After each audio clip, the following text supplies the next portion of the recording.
Good afternoon. Welcome to GEM Televersity. So, especially greetings from the Department of Medical Gastroenterology, GEM Hospital, Coimbatore. So, as we are from the medical side presenting a talk, our session is on CBD stones. Basically, this session has been divided into three parts. I'll be talking on difficult CBD stones, followed by Dr. P. Santosh. He will be talking, giving a video lecture on management of CBD stones. And as the new modalities and new armatorium has been added to tackle all these difficult CBD stones, so Dr. Sridhar CG will be talking on spyglass. That will also will be a video lecture. So to begin with, like we'll start as a first session of difficult CBD stones. So can I have my slides?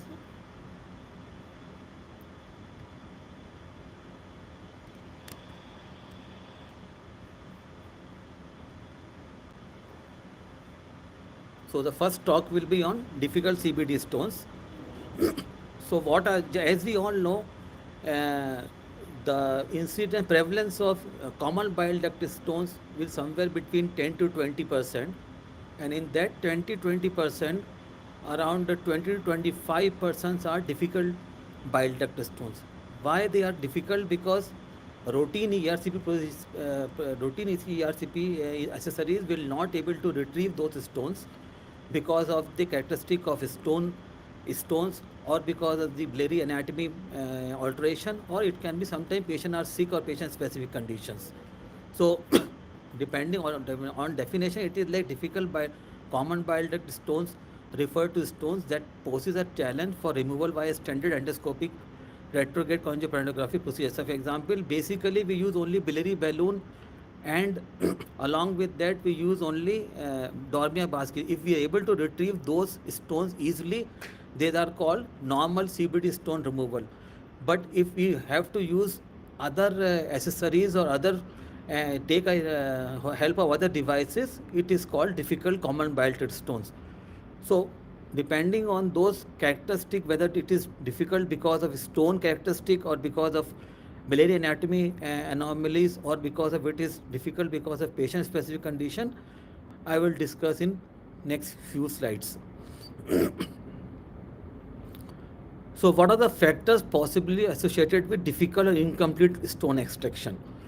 So first and foremost, we know, it's because of the size. If size is very big, we know it is difficult to retrieve by normal biliary balloon, or because of normal Dormia basket.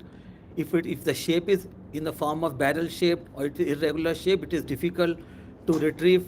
Then if it is multiple stones, that again poses a big challenge to remove as a simple ERCP. If the stones are impacted in the bile duct, or the stone size and stone duct size, that there is a disproportion of the size, and if there is a distal biliary strictures, and along with that intrahepatic stones are also difficult to remove. So these are few of the stone related characteristic factors which makes the which we can label as a difficult CBD stones to be removed. So these are the characteristic of stones which causes the coining of difficult CBD stone removal. So what are the other condition where besides stone there is a difficulty in removing the CBD stones? There will be then bile duct related factors. For example, if the duct angulation is less than 135 degree, they will try, if there is angulation of distal segment of the duct, there will be a difficulty of using the accessories, and once we are not able to use the accessory, there will be a high chance that there will be difficulty in removing the stone. So we have to crush the stone, or we have to use some other extra accessories to remove those bile duct stones. If the distal bile duct is tapered, even though there is no stricture, the distal bile duct size is less and the proximal stone size is more, there is always a chance there is a difficulty in removing the stones. Or if it is sigmoid shaped bile duct, where the stone will keep on slipping in that sigmoid bile duct, so we will not be able to remove the stones in this type of setting. Or else, as we all know, so many times when we go for ERCP procedure and we try to see in old age, they will have a periampullary diverticular papilla.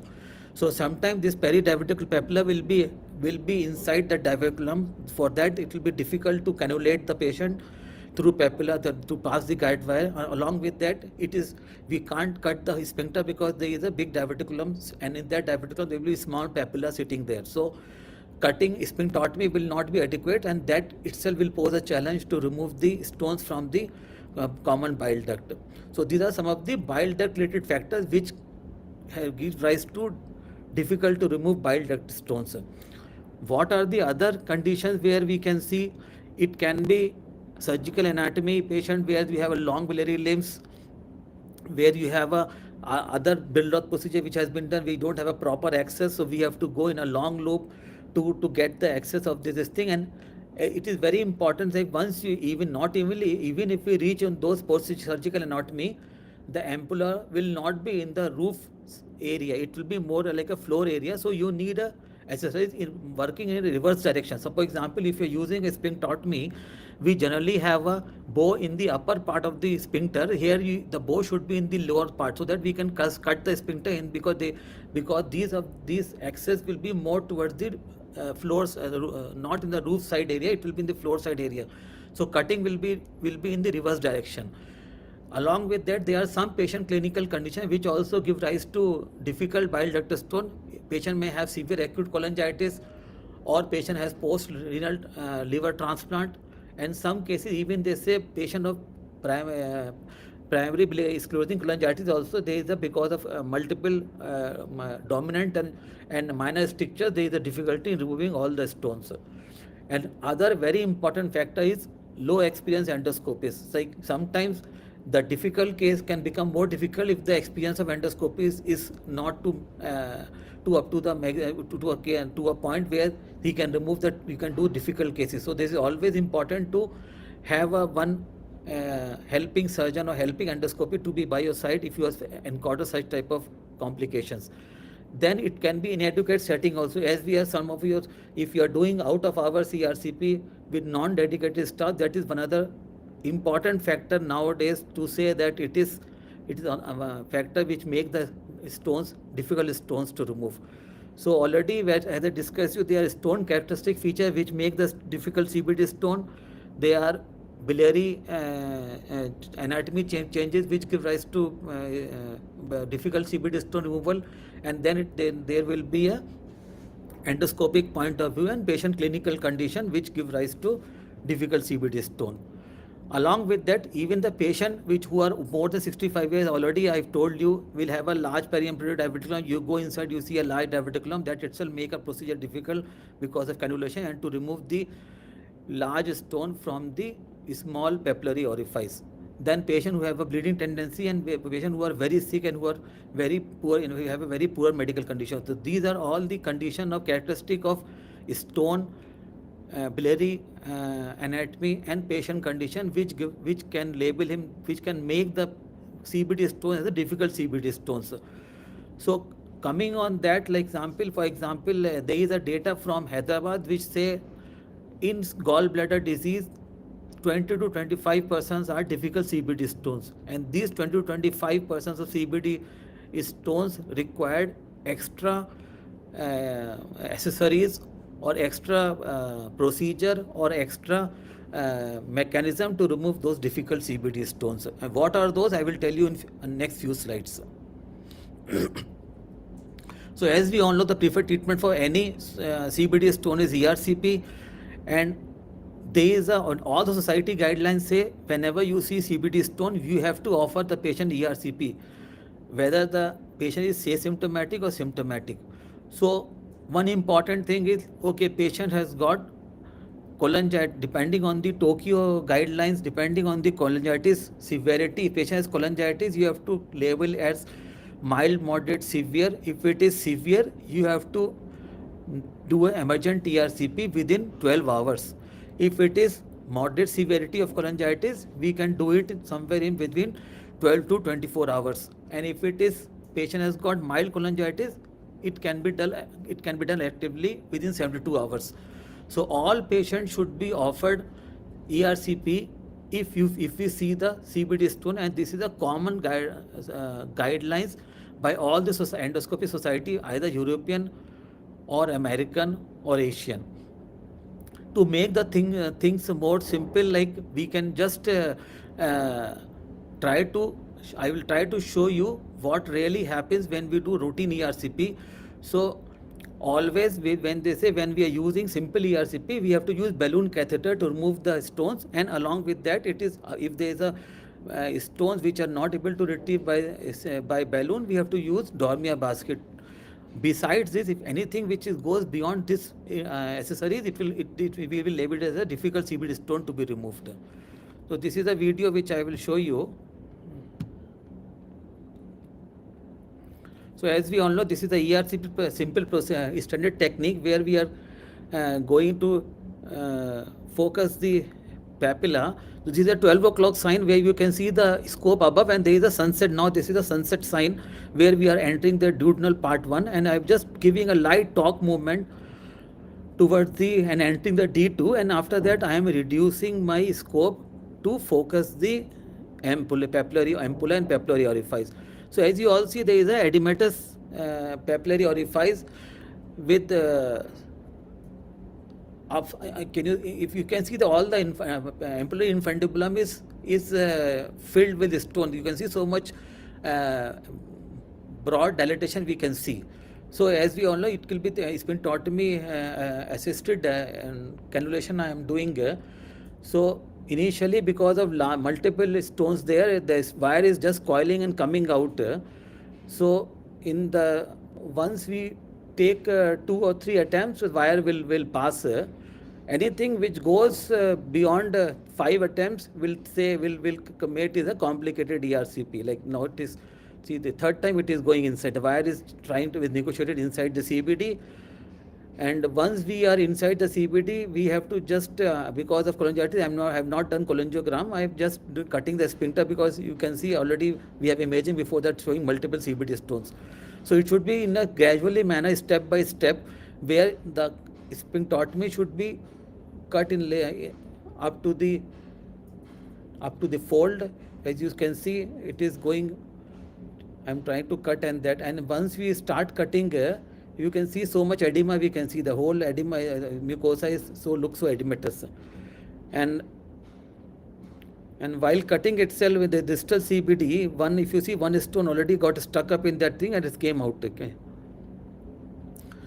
So once we are through in that guide wire, we'll just complete our sphincterotomy, so that there should be no difficulty in removing all the stones. So now I am using the biliary balloon, and it's very important when you have multiple CBD stones, it should always preferably should start from the distal CBD, because if you start from proximal end, they will be stacking of all these stones, and it will become become very difficult to remove all the stones. So you have to start from distally, and slowly we have to progress and start removing the proximal CBD stones. So I started in distal part, and balloons I'm using only biliary balloon, and slowly from distally I'm going towards proximally to remove all those stones.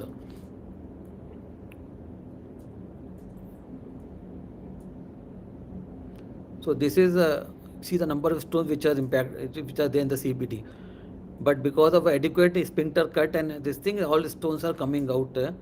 So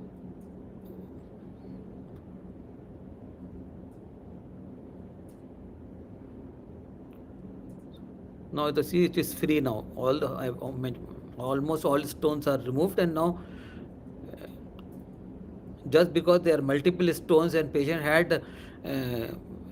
has some sludge, and we have put because numbers are very high, number of stones is multiple. So just for a safety purpose, we are putting one biliary stent there. Single stone, you don't have to put a stent, because their recommendation is no need to put a stent in single stone when you are confirmed here, because the stone numbers and size are variable. So we have put a one biliary stent there. So these are some of the accessories we generally use while doing ERCP. We have a sphincterotome with bow there, where we cut the sphincter. Then we have a Dormia basket. Then we have CRE balloon to dilate the sphincter, to do papillary balloon dilatation. Then we have a needle. This is the needle knife where if we are not able to cannulate, we do a needle knife pre-cut sphincterotomy and we'll try to cannulate through that. This is a biliary balloon, and this is the dormia. This is the lithotripter basket. This is it will crush the stone and remove it. That generally we use in difficult CBD stones. So as this is one of the image where you can see multiple variable size stone is there. Along with that, there is a tapering of distal CBD. So they are all difficult CBD stones. Can you see that? Can you appreciate that there is a multiple and it is more proximally placed also. So if in this scenario, this itself will make a procedure difficult procedure, and along with that, they are labeled as difficult CBD stones. So what generally sometimes when we have to use, when the sphincterotomy is not adequate and the stone size is big, we'll do CRE balloon dilatation. So this is endoscopy papillary large balloon dilatation. We are using the CRE balloon to dilate the sphincter. So it will increase the size of the papillary area and we can easily retrieve the CBD balloon. It is recommended in those patients who has coagulopathy because they say cutting will cause more bleed than doing just simple sphincterotomy. So there are few places where we can only specifically use only CRE balloon dilatation because especially in coagulopathy. So this is something like what are difficult stones. They are the predicted failed. These are the algorithm where say predicted failed extraction by sphincterotomy by balloon or basket when the stone size is more than 1.5 centimeter. They are multiple stones, narrow distal common bile duct or angulated common bile duct, like less than 135 degree. So what we do in these difficult CBD stones, we will do limited sphincterotomy. Along with that, we'll do same session endoscopy papillary large balloon dilatation, what we have shown you the previous image, CRE balloon dilatation. So you will make the whole passage dilated, and so we can easily remove all the session. In the same session we can remove all the stones.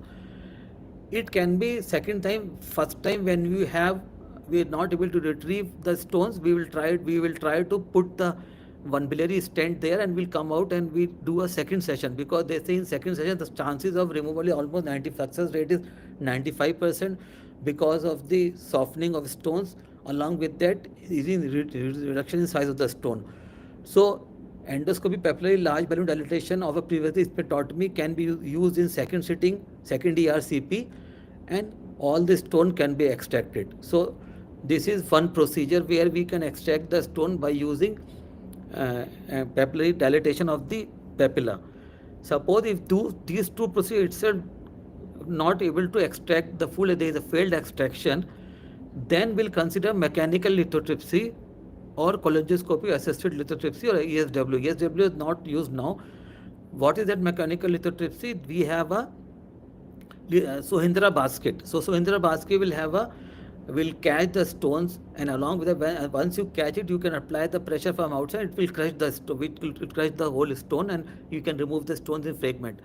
Now the new device has come, that is spyglass cholangioscope, which my colleague Dr. Shida will be giving a video lecture on that. So this is one thing which we can easily go inside the CBD common bile duct and we can just see the stone size.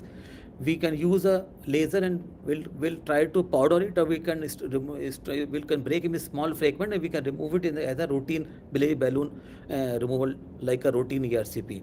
So this is cholangioscopy session will be third session, which video session will be presented by my colleague. There are some scenario very rare that even with this procedure there will be a failed extraction above procedure not readily available, or where some places where the cholangioscopy is not available, where we have to insert temporary plastic stent, and then we have to refer either to tertiary care center which has got these facilities of cholangioscopy or expertise of ERCP, or in some cases when it is difficult we can also consider for surgery for left CBD exploration. So this is the algorithm of managing difficult CBD stones, and there are some common queries which I wanted to answer, like role of prophylactic antibiotic. All the guidelines whether to after removing difficult CBD stones or is routine ERCP, are we supposed to give the routine society guidelines say there is no role of prophylactic antibiotics unless until you see there is an incomplete clearance or there is a cholangitis. Routine ERCP doesn't require any antibiotic, prophylactic antibiotic post removal of stones. Placement of plastic stent. When you are sure that you have removed all the stones, there is no role of plastic. There is a big debate where the surgeons say you place a stent and it will become easy for them to identify the bile duct. And while doing a cholecystectomy, that is a big area of debate where some recommends if you place it will become an easy job for the surgeons, but that surgeons they are dependent to center, their preferences are there. But as such, all society guidelines say the placement of plastic stent is not required when we are confident enough to we have removed all the stones. And because there is a chance sometimes patient will not turn up for removal of plastic stent, and then after 2 or 3 years or 4 years when they come with cholangitis, it can become a medical legal issue also. Role of UTC in preventing stone formation. As such, they say there is no role of UTC in preventing stone formation. There is no reduction in size and no chance of non-formation of UTCA. So the UTCA role also is not recommended by any of the European or American or Asian guidelines. Lab chole post ERCP timing. They say within 2 weeks we can advise they have to undergo lab chole, because when we are not placing a stent, there is a high chance some stone may again pass out into CBD and unnecessarily give rise to one more ERCP procedure. So ideal time of doing lab chole is 2 weeks. It should be done within 2 weeks of lab chole. So this was my presentation. Thank you. What are the post-procedure precautions?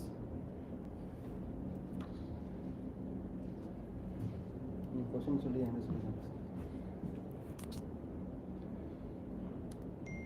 slide போகணும். Slide. There is a question, what are the post-procedure precautions? So as we all know, post-procedure precaution is like always we have to think about post-ERCP pancreatitis. They say with the expertise, the incidence is not, previously used to say 3%, but it is less than 3%. So we have, if inadvertently the PD get cannulated, we have to put a prophylactic PD stent, short, small stent, 5 French, which most of the time will pass within 2 to 3 days.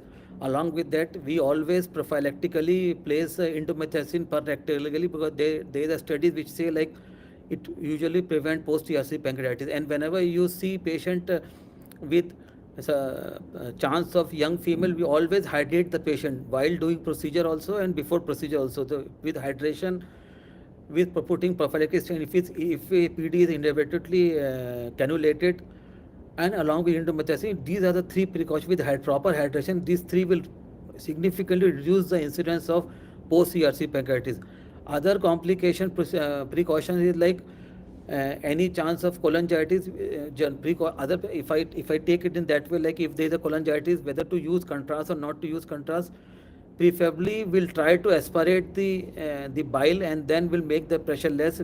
Without that, we'll not put a contrast, because sometimes the pressure will inadvertently put bacteremia from the bile duct to the blood, and it will cause the rise of cholangitis features, and along with the cholangitis abscess also. The second question which I got is how long hospital stay after procedure. It's basically a day care procedure. If you are confident that the patient has got a stable recovery is fine, same day patient can be discharged or next day patient can be discharged, unless until you suspect young patient may develop pancreatitis, or patient may develop is on cholangitis. Those patients are supposed to stay for 2-3 days. Otherwise, all patient is a day care procedure. ERCP procedure is a day care procedure. Same day discharge is advisable after doing this ERCP, even for difficult CBD stones.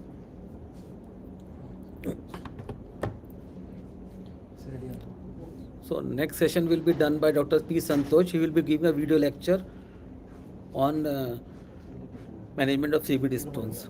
Thank you.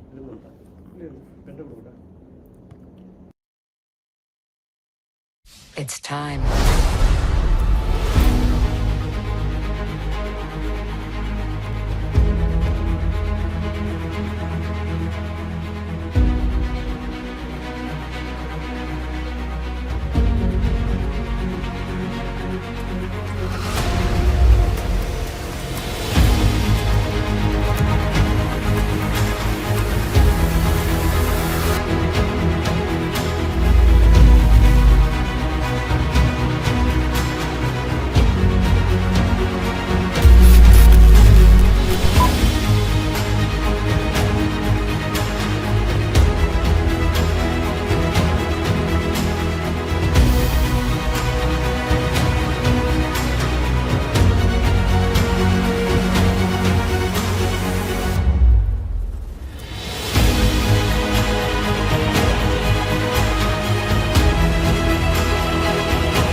So good afternoon everyone. So I'll be continuing with the second talk. That's about the management of the CBD stones. How do you like manage this with the ERCP? I will be talking about.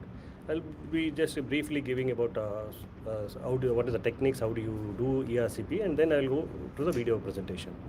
So as Dr. Khan previously told, CBD stones are common like in 10 to 15% of the patients with gallstones.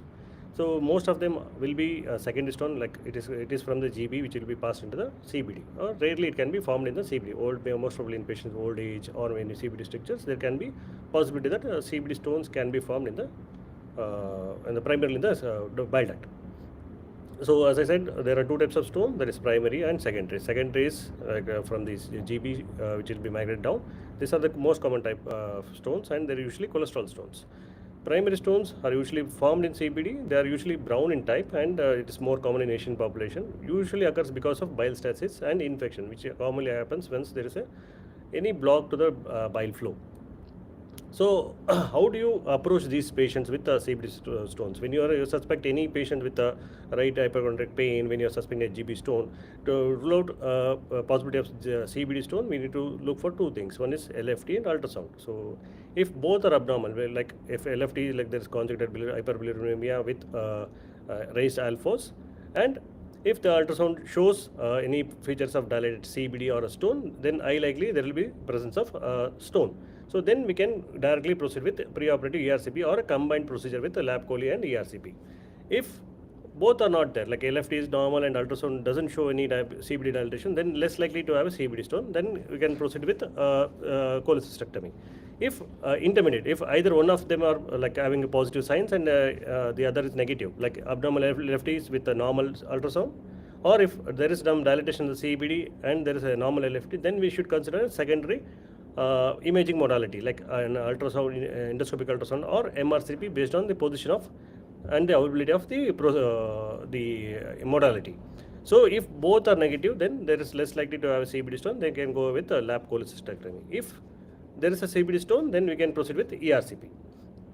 So common bile duct stones. So there are two types, as Dr. Khan has told before. There is like a normal simple stones and difficult CBD stones. If it is a simple stone, that means if there is no other features suggestive of any like a difficult CBD stone, like a stone more than 1.5 centimeter, multiple stones, distal narrowing, or any angulated CBD, then these symptoms, these signs are not there, then it will be easy stone. Then we can go with a sphincterotomy and balloon extraction.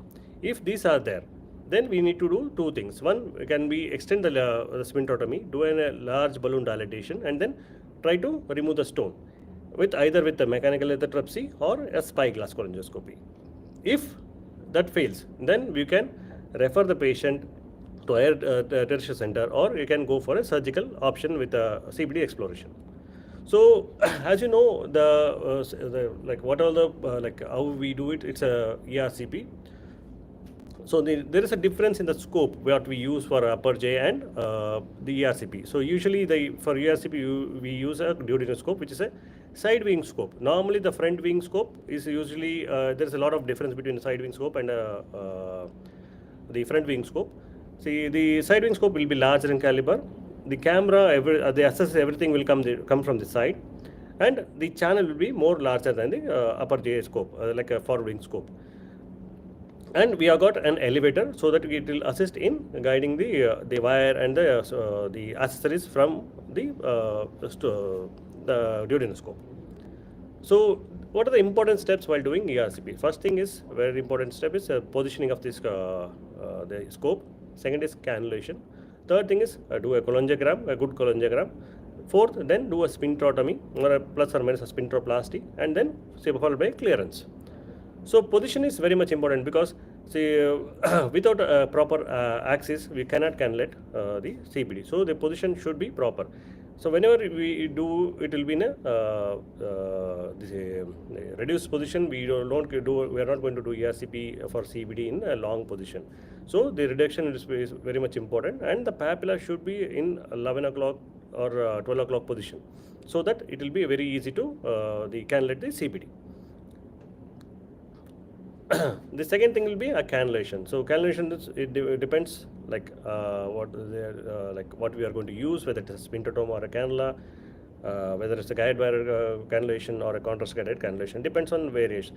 Previously, they used to use the cannula, but now the use is very limited. Only for a few patients with a large diverticulum or a minor papilla like cannulation, we use a cannula. Otherwise, most of the procedures are done with sphincterotome. So guide wire versus contrast guided. Previously, they used to follow contrast guided, but risk of post ERCP pancreatitis are very high with contrast guided. So we have started using a wire guided cannulation. So and the cannulation axis is always important, because as you can see the CBD direction will be like a S-shaped curve. And PD will be more straight. So when you try to cannulate, so we need to position this the sphincterotome in 11 o'clock position. If you want to cannulate the PD, it has to be like this. It is in the 11 o'clock position, the cannulation of CBD. And if you are going to cannulate PD, it will be in the 1 o'clock position. Next thing is a cholangiogram. So good cholangiogram is very much important. It gives multiple information. So like the CBD size, the stones, number of stones, the size of the stones, and how much sphincterotomy has to be done. Whether we need to do a large sphincteroplasty. So that again, it will be given information regarding is a good cholangiogram. So then it is followed by the sphincteroplasty. It's like sphincterotomy. So we are going to cut the sphincter. So depending on the size, the extension of the incision, it can be small incision, medium incision, or long incision. So if we cut above the small incision will be the extension till the front. Then if it is till the median extension will be more towards till the end of the fold. If we extend beyond that, it will be a large incision. The more chance of perforation will be high. So other than that, the biliary clearance. So there are multiple modalities to achieve a clearance. One is a balloon trawl. Second thing is the second thing what we can see is a mechanical erythrotripsy. The third thing will be a spyglass cholangioscope. We can break down and then extract it with a balloon. So with this, there are a lot of complications which can happen. So, but less incidence will be very less. The most common will be a bleeding, posterior recipe complication, pancreatitis, perforation, cholestasis, and recurrence of stones. So coming to the cases, the first case is a 56-year-old female. He presented with right hypochondriac pain for 2 days. Examination, there was some tenderness in the right hypochondriac region. So lab showed total bleeding of 2, direct will be 2, total bleeding of 3, and with a direct fraction of 2. Alphas were elevated. Ultrasound showed multiple CBD stones with 6 mm stone in the distal CBD. Yeah. Small stone about Kepara.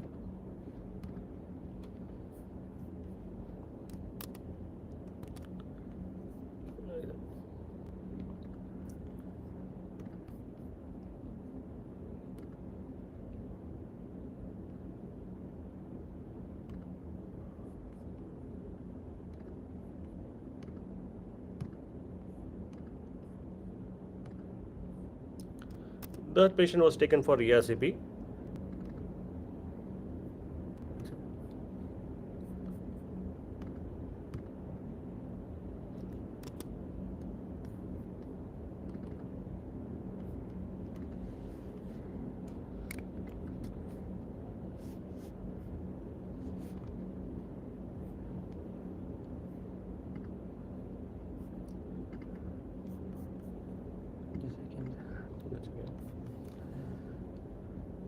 ஏவியில் போட்டிங்க இருந்து பேசி அது போடுங்க.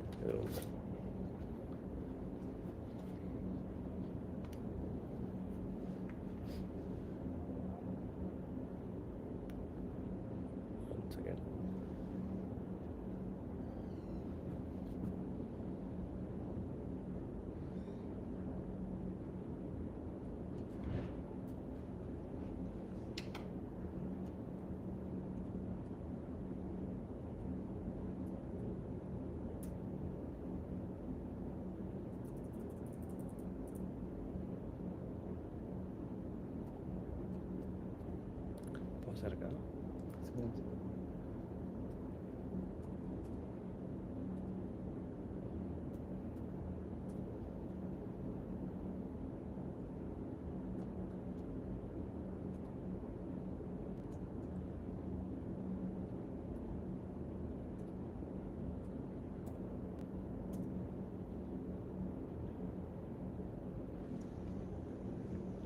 இதில் எங்கே இருக்குங்க sir இது அந்த வீடியோ எங்கே இருக்குங்க அதில் இதில் இருக்கும் அந்த ஏஆர்சிபி டெஸ்க்டாப்பில் இருக்கு பாருங்க.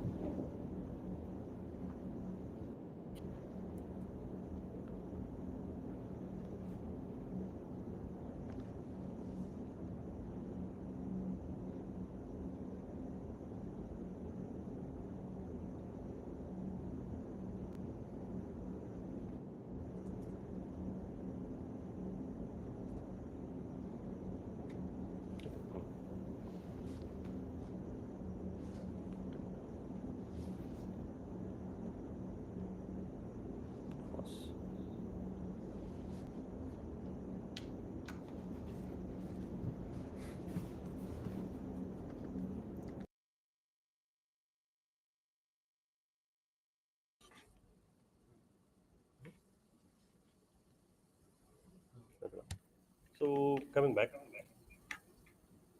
so as you can see, so I just entered the stomach. So there are a lot of bile in the fundus. I was clearing it off, and then I'm going down. So as you can, it will be a side endoscopy so that you will be shifting, like we are seeing the fundus part. So as you're going down and down, we can see the pylorus opening. This is the sun setting sign. Once you push, it will go into the D1. So after that, we are going to rightly talk to the left, apply small to the right, and then lock it and reduce the scope. So it will be this will when you reduce this, the papilla will be visible. So as you can see, I am trying to first position the papilla in a 11 o'clock to 12 o'clock position. So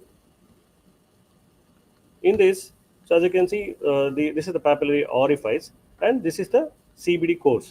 So till till 11 o'clock extension, that is a CBD course. If we are planning to cannulate a CBD, there has to be in that direction.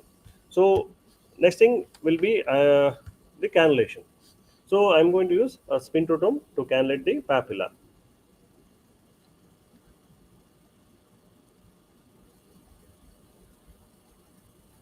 So this is a spintrotome with a wire. So first thing is to engage the papilla with a spintrotome. So I'm gently trying to engage the papilla and then gently push the wire inside. So once that give feel comes, so the wire will be pushed inside and it will be the cannulation. So the CBD, I'm sorry, I'm not able to show the cholangiogram, the fluoroscopic image. So this is a CBD cannulation. After that, we are going to perform a spintotomy. So in the 11 o'clock direction to expose the CBD. So we can see a good amount of bile flow after the spintotomy. So once the spintotomy is adequate, I can extend till this fold.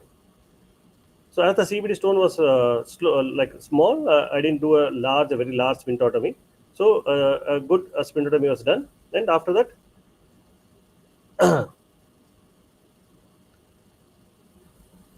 yeah. So this is the spintotomy. So once this is done, so I'm going to extend a spintotomy with with a balloon.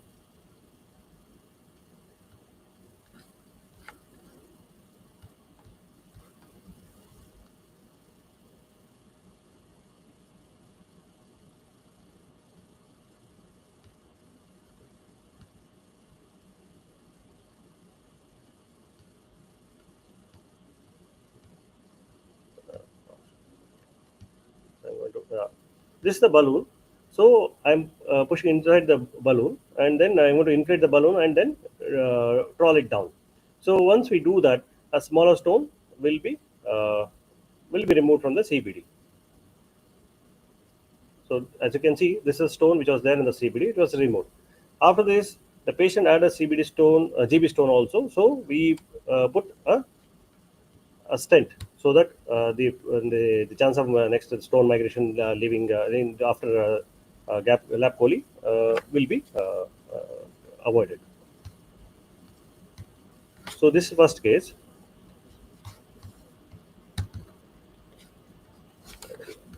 The second case, it's not telling that.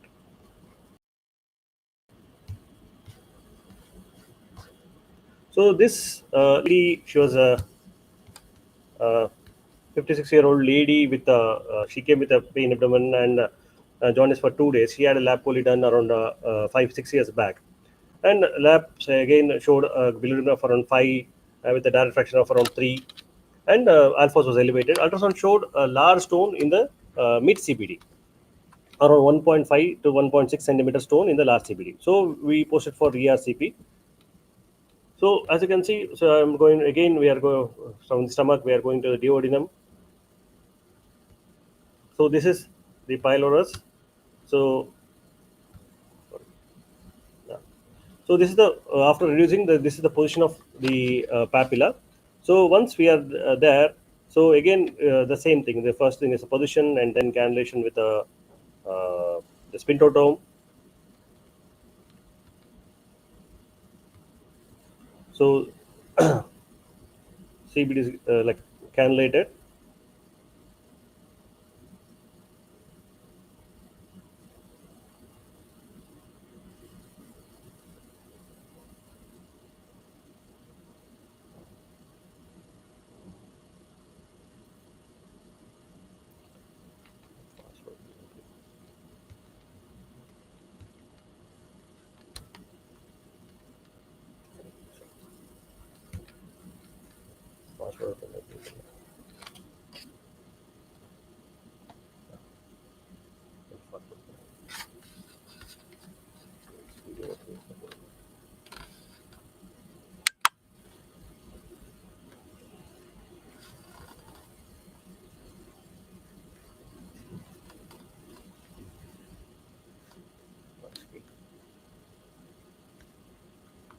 So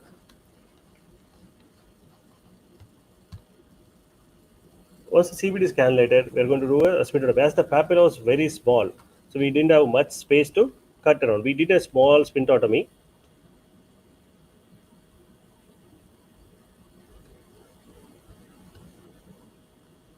There was minimal space like papilla to cut, so we did a small spintotomy. So the stone was large, around 1.5 centimeter. The stone may not come with this spintotomy. So after this, we did spintroplasty to up to 12 to 15 mm.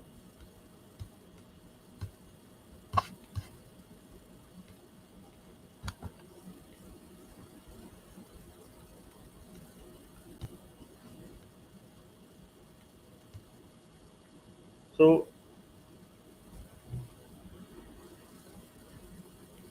as you can see, we are trying to bring out the splintoplasty CRE balloon.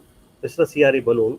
So this will be positioned across the distal CBD and the the papillary orifice, and it was dilated. It will be dilated based on the size of this the stone. So if it is like a 15 mm stone, we need to have at least for 10 mm to 10 to 12 mm of the dilatation. So we are going to dilate the papilla, so with a CRE balloon. So it was done up to 15 mm.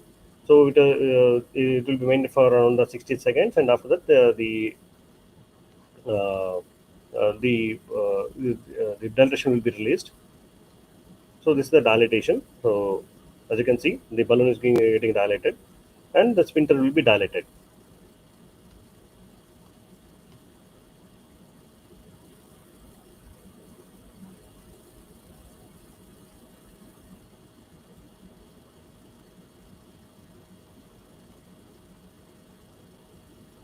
So this is the so there is stretching of muscle, the fibers here. So the sphincter being dilated, and it will be maintained for at least 30 to 60 seconds. After this, as the stone was large, so we removed the entire the duct, the wire and everything, and we plan to perform a mechanical lithotripsy. This is a lithotripsy, like a trapezoid basket. So this is the basket. We are going to cannulate with a basket, and we are going to uh, push into the CPD, and then try to catch the stone with a basket and crush that. So this is like the CPD has been cannulated now. We are going to catch that the stone with the trapezoid basket.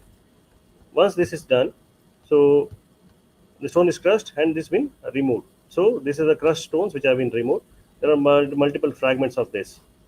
So after this, again we will do a balloon draw and then try to clear this CBD and then try to put a stent.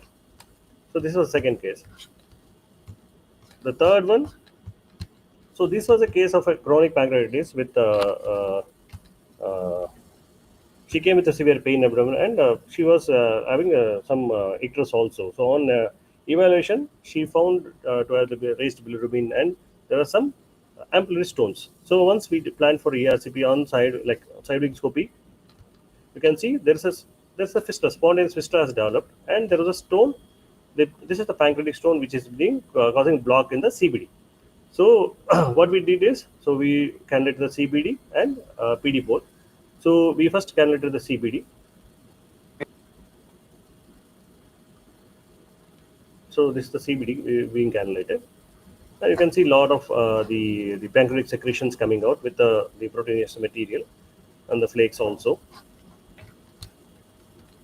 After that, we exchange with balloon, and then we did a trawl and extracted the stones from there. So this is the balloon.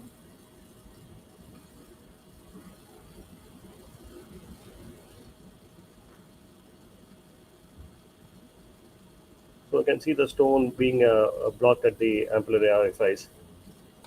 So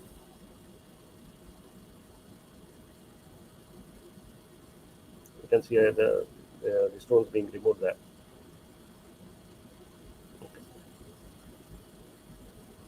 See, these pancreatic stones are like they are tougher and they have got spikes. So the more chance of the balloon being chance of rupture will be more.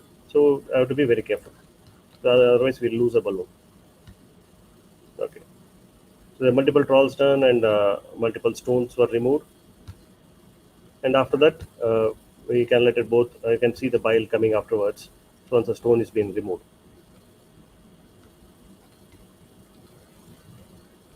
So if the other option like will be like if the stone is stuck in the ampulla, we can do is a pre-cut sphincterotomy.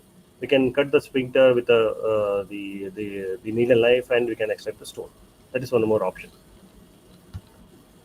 So if there are larger stones, much more larger stones, like if it is like we are not able to catch hold with the trapezoid, or if it is a harder stones, we require a like a laser lithotripsy where we can do spyglass, see the bile duct, assess the stone size, and then we can burst with the laser. Thank you.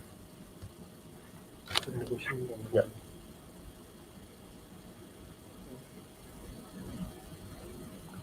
Okay. The first question: what scenarios you refer the patient to a surgery without doing endoscopic procedure? So, as we have got multiple options, uh,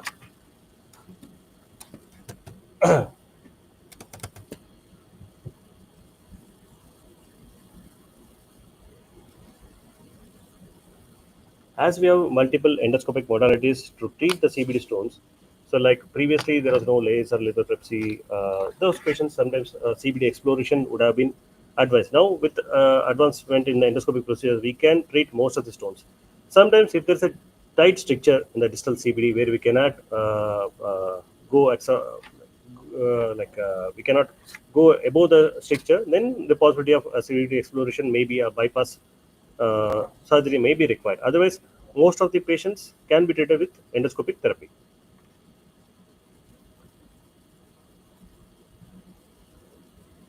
Second question. So, what is your opinion regarding ERCPs and lab poly combined procedure? So, most of the procedures what we do here in GEM is a combined procedure. So, we are doing very well, and there are a lot of there are not much failure rate. So, previously, what they follow is first ERCP and then followed by lab poly. So, we can do both combined. So, and we do in supine position. Most of the all the patients we do in supine position. Only a few patients will try to prone the position. Otherwise, so combined ERCP with lab poly, we can do it. There's no contraindication or anything. So it will be, and sometimes with the by milking during the surgery, there are more chances that the chance of the CBD cannulation is more compared to without lab poly. Hospital stay after surgery. So how long the hospital stay? So it depends. If the patient, like we feel the patient, if the patient is having cholangitis or the drainage is not sufficient, may require longer stay, or we can continue. Maybe one day it will be sufficient. We can do a daycare procedure also, but better to keep a day of observation for if they to see any complications of any bleeding or pancreatitis, to just to make sure we can keep for a day.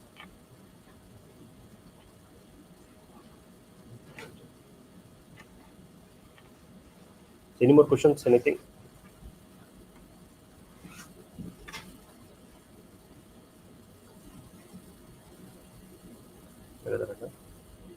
What are the post sleep precautions?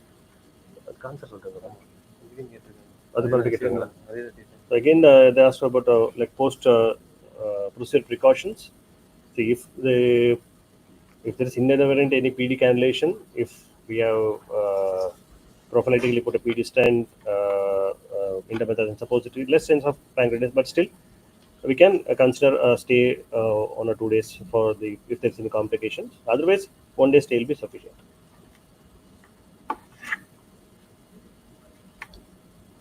Any more questions? All done. Thank you, sir. Okay, thank you. It's time.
It's time.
Okay.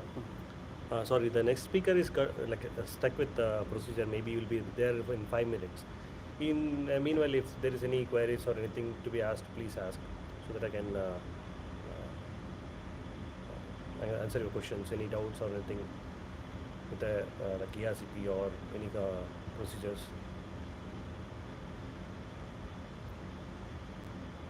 Welcome.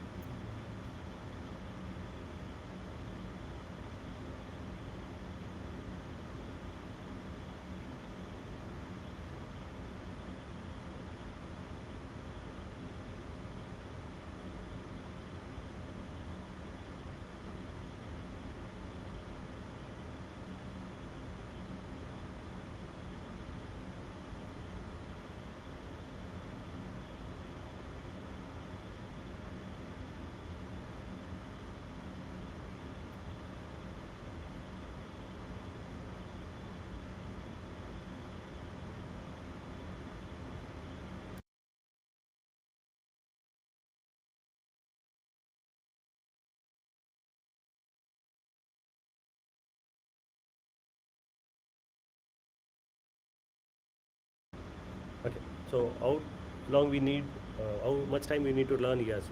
So it depends on your the expertise. So first thing is for any like procedure, like we should have a good hand with the upper J scope. Then we should learn how to do a side wing scope, and then as I told, the important steps in ERCP, like we able to position the scope first. Then we should know how to bring out the instruments, what instrument we should use, and how to cannulate, what are the best possible positions, and how you can handle the complications. So as the bleeding and it's a more common problem which can happen, you should be able to manage this the bleeding. And if the stones are not coming out, what options you can use, all those things we should have an idea. So if we are your endoscopy is being good, upper J endoscopy, maybe if you are doing side wing scopy well and good, then if we are done at least 10 to 15 procedures under guidance or anything, that will be give a good confidence. Then we can start it. Main thing is, so how to deal the complication we should know, and then we can easily do any procedure. And how to choose a patient, like which patient to choose and which not to intervene, we should know it. So how to manage bleeding during So bleeding happens mainly during a sphincterotomy.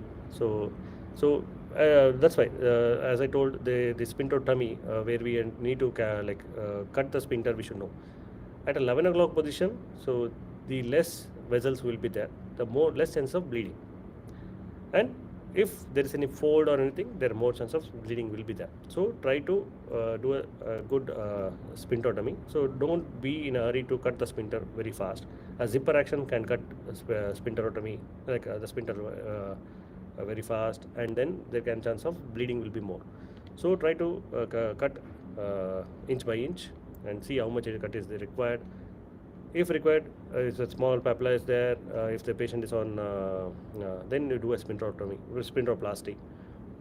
This will reduce the sphincter bleeding. And also, so pre-op, we should know whether the patient is on an antiplatelet or anything. We should cut down that. Once there's a bleeding, so options are there. So one thing is we can, first thing is do a balloon tamponade. So you have got the basket, like the extraction balloon, we can inflate that and press over the papilla. So you can apply a pressure literally and then wait for it. See for if there is any BG fluctuation in the BP, so you tackle that the pressure changes. So so that if there are higher BP, there are more chance of bleeding. You can control that BP, then the chance are less. Most of the bleeding will be controlled with a tamponade. If required, we can inject adrenaline around the papilla, so that we'll have the vasospasm and the control of the bleeding. Sometimes if the bleeding is from the bile duct, say in patients with the portal cavernoma, in those patients there will be dilated vessels in the CBD that can bleed sometimes. In that patients, we need to apply a lot of pressure. So it can be, we can't do externally, but we need to put a metal stent, or we can do multiple plastic stents, so that it gives a tamponade effect. So that's one thing. Other than that, we can do APC, we can use hemospray. These are the options which are available based on, so from the site of bleed and how much bleed we need to see. Sometimes if it is an arterial bleed, it can be torrential, so may require radioembolization. Sir, what are the common problems you come across after ERCP? Most common complication which happens will be pancreatitis. So other thing will be a bleed. If it is a partially draining bile duct, there will be cholangitis. These are the three major complications which can happen. Other than that, the perforations are there, they are very minimal. So if we are doing very good endoscopy, side wing scopy, then the chance of perforation will be less. It can happen in patient with any strictures in the D1 D2 junction, or in the dia pylorus, or D3. If there is a large diverticular, there can be a perforation, chances are high. Or if we are doing a large sphincterotomy, there can be chance of perforation. Otherwise, perforation chances are less. So pancreatitis management, as Dr. Khan has also told, I also told. So first thing is a good hydration is very much necessary. In patients, we have got like more chance of more PD cannulation if you are getting any signs like that. So pre-op indomethacin, it can help in reduction of the stone of the pancreatitis. The second thing will be post-op hydration is also a requirement, and give rest to the pancreas. You can keep an MPO and then observe. If the other thing is cholangitis, the patient has got stricture, like a hilar stricture, hilar cholangiocarcinoma or anything. So don't try to inject the contrast. If you're not able to cannulate both the ducts, so don't inject a contrast. So if there's a partially draining duct, more chances like you may not be able to put a stent and you will not be able to achieve drainage. So that can go for cholangitis. Then they may require a PTBD or something. Another? How to manage stricture after ERCP? How to manage stricture of ERCP? Strictures are less common after ERCP. If there is a prior stricture, like patient has got a benign stricture, maybe because of chronic pancreatitis or post-op in any after lab chole, any strictures are there. So benign strictures can be managed with stenting. So we can do multiple plastic stents. It can be exchanged every 3 to 6 months, or we can do metal stenting with the covered stent. We can maintain up to 6 to 12 months. So after that, we can assess whether the strictures are opened up or not. If there is not opened up, so we can continue with the multiple stent exchanges, or if there is a tight stricture not responding to the endoscopic therapy, maybe we can consider the surgical options.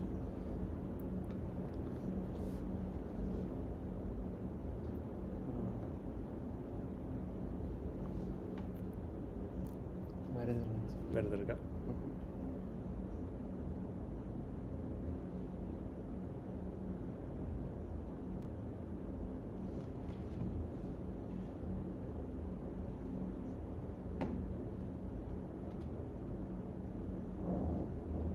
Any more questions?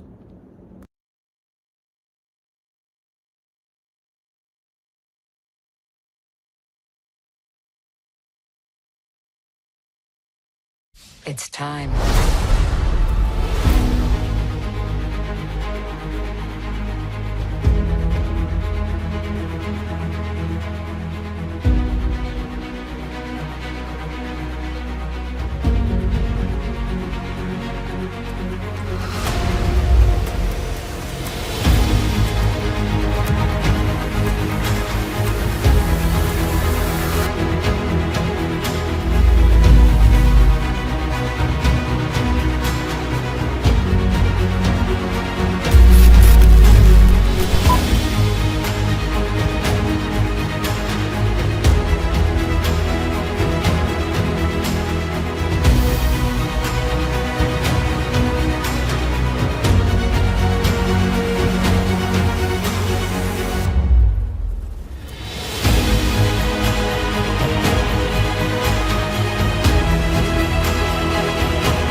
It's time.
Uh, Very good evening to one and all present here. It takes immense pleasure on behalf of Department of Medical Gastroenterology uh, to present this topic of cholangioscopy. I'm Dr. Sridhar. I'm a medical gastroenterologist, been associated with Gem Hospital in the Department of Medical Gastroenterology for almost a decade. The topic for today will be spyglass technology. The spyglass is a patented technology from Boston Scientific. So, uh, the first disclosure is I have used some of the materials from the R&D team, including their animated videos. This is not to promote any specific brand, but to drive home the point of the wonderful technology we have in hand, and to facilitate the viewers to understand this instrument, which helps us immensely in most of our ERCP work these days. Uh, so let's go to the Spy Day workshop. Uh, Initially, ERCP, which started as a diagnostic modality, turned out to be a therapeutic modality with the advent of more instrumentations like baskets, balloons, lithotripsy baskets, and stents, and whatnot, fresh cytologies. So many things were there which was in the anvil of development uh, under fluoroscopic guidance. There is always a lacuna where there is a necessity to go beyond these limitations and enter the bile duct visually also, uh, and explore the cholangiopancreatico duct, uh, and to find out the pathologies, sometimes treat. So, with the advent of this background, what was seen fluoroscopically is a two-dimensional image where the clarity and the has to be operator dependent and interpreter dependent with the background of the CT MRI images which we have these days. But with spyglass, it's a whole new game. It's a single operator system which is like a baby scope which is attached to a separate connector, and which is a separate image processor itself. And what you can find is the simple design of an endoscope being translated to a spy cholangioscope, which is a baby scope, which can be passed through the therapeutic channel of the side wing scope itself, with the irrigation channels and the suction channels and the LED, two LED lights, and specific accessory channels through the scope through which suction and even the instruments could be passed. And the beauty of it, it's a four-way steering catheter tip, which makes it more flexible and pliable. And a lot of therapeutics can be done with this platform. So, including a spy bite, biopsy forceps, there are lesions within the hepatopancreatic ducts, which can be very cumbersome to biopsy otherwise. This was the beginning. So, this is how a baby scope is attached to a mother scope. The black one is a mother scope, the white one is the baby scope. You can see the adult scope, the duodenoscope, passing all the way from the stomach into the duodenal junction and up to the ampulla, and where a regular ERCP cannulation is achieved. We pass the cholangioscope wire guided to begin with. Since this is an animation, this shows the potential of it. So we do it always under an water medium instead of an air medium, which we use in cholangioscope in the regular endoscopes. The suction and irrigation channel can be helpful in clearing the mucus and the debris within the bile duct or the pancreatic duct, and a clear visualization can be achieved in high definition. The exploration can go beyond the hilum up to the sectoral ducts, which you can see it here in the images on the side, which shows the bifurcation, and even selective cannulation can be achieved.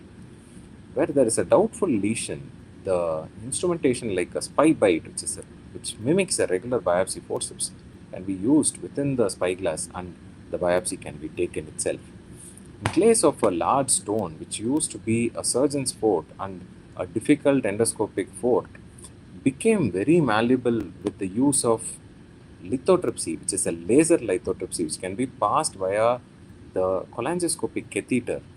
And what not, we can even pass the same scope inside a very convoluted pancreatic duct, and even a difficult biopsies where intraductal lesions need a ductal biopsies, irrespective of the US guided biopsies showing a very poor or variable results in most of the cases. This is a game changer in many words. So it didn't come just like that, right? The first mother baby scope came all the way almost 70 years ago.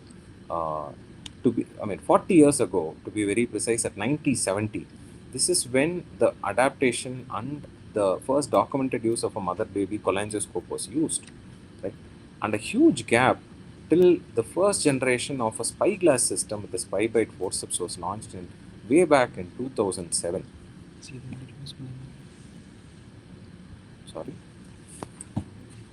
So, starting from 2007, what started as a first generation instrument, from 2011, the company had almost 297 patients in the clinical registry, which was the largest study at the time using a peroral cholangioscopy, which was published. And the next generation system at 2015 changed the way the imaging was seen. What was a very pixelated, blurred image, but the mechanics of it was wonderful. 2015 changed the whole sequence with the next generation Spyglass DS system, which won several design awards. But even this was a visual achievement. But 2018 and 17 was the real game changer when the Spyglass came up with the baskets, retrieval snares, and 2018 onwards, between 2015 and 18, the laser lithotripsy was literally a game changer in a difficult large CBD stone, which can be blasted away without much of cumbersome radiations and repeated basketings and complications. A single or a double sitting laser lithotripsy literally avoided major surgeries like CBD exploration very comfortably in the ERCP milieu. So, we aim to emphasize the whole fact is a spyglass itself is not a procedure on its own. It's a extension of the current ERCP services which all of us provide in our institutions. And spyglass definitely becomes a very integral part of our treatment procedural algorithm when it comes to the hepatobiliary diseases. Be it strictures, be it stones, be it brush cytologies, be it basketing and ballooning and removal of stones, spy bite and electrohydrotic lithotripsy with laser lithotripsy has changed the way we are treating the hepatobiliary diseases these days. So the design is something which is something of emphasis, where the delivery catheter is a 10 French catheter which can be passed through the spyglass, and it's a plug and play model which doesn't require much of a skill to calibrate or optimize, including all the visual and image processing, and all the images are available in high definition. Let me not behave like a promoter of the instrument per se. Let's go to the functionality, right?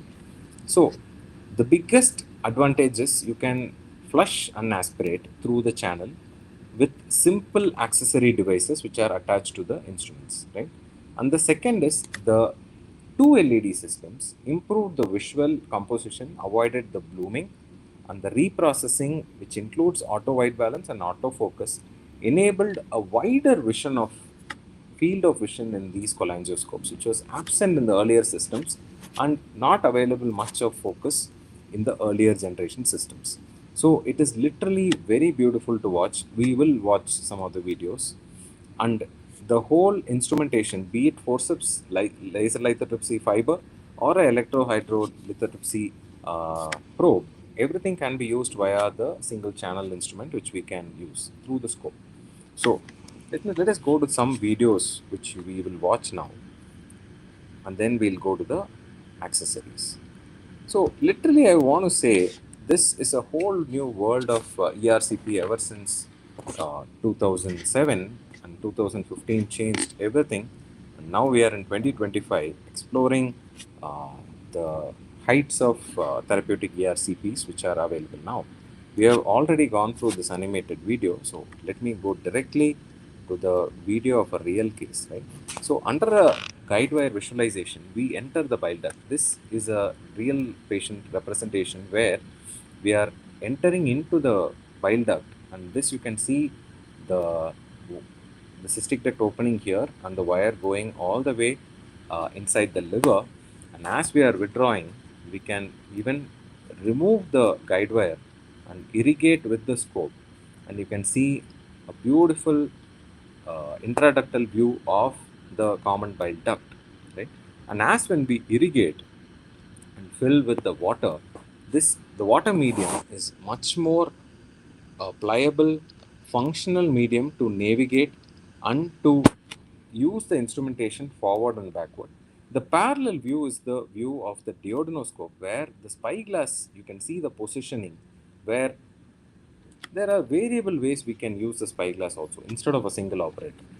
This duodenoscope could be used by one operator, and as the spyglass is being withdrawn, and the other operator could use the left and right movements to navigate and use the system. So you can use it as a dual operator and as a single operator depending on your area of working and the team you have developed.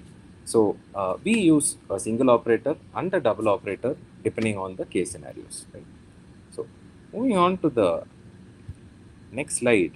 Imagine such a lesion is found in the report as a nodule noted within the bile duct. How difficult it would have been to get a brush cytology or even a vague biopsy without a proper visualization under fluoroscopy. It is literally it will change the way the hepatobiliary practice has evolved these years. And sometimes what appears as a very fleshy lesion in this case actually turned out to be inflammatory, IgG4 related, and what appeared to be very benign here after a biopsy turned out to be malignant. It's a real life scenario where the prognosis and the treatment completely changes between a benign and a malignant disease, and the size really doesn't matter in these scenarios. When it comes to the laser lithotripsy part, sorry, I will show you another video. So, despite all the advances which we have achieved, this survival rate seems to be dwindling down, and there are more of palliative cases which are coming up in this field. So, we are not very far away where we are looking at advanced diseases with difficult biliary obstruction and difficult lesions which are needed to be palliated through endoscopy. Even a EUS guided rendezvous technique, we can still use spyglasses to facilitate some targeted procedures and facilitate and include it even in the armamentarium, where sometimes the guide wire negotiation, even through PTBD, through EUS guidance. So the cholangioscope gives a wide spectrum of application in these scenarios. Let me go back to the. So it is not just a forceps, we also have a retrieval basket where a stone could be captured and with and sometimes even crushed or sometimes retrieved like a regular ERCP basket under visualization. And the opening is almost 15 millimeter.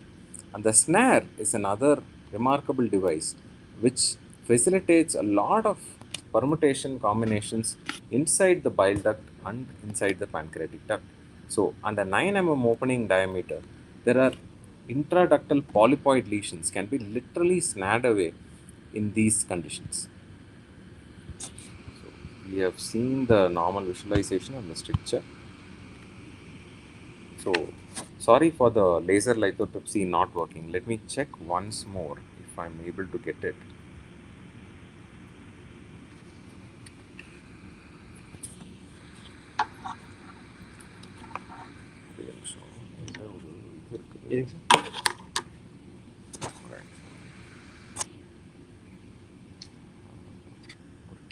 Pause.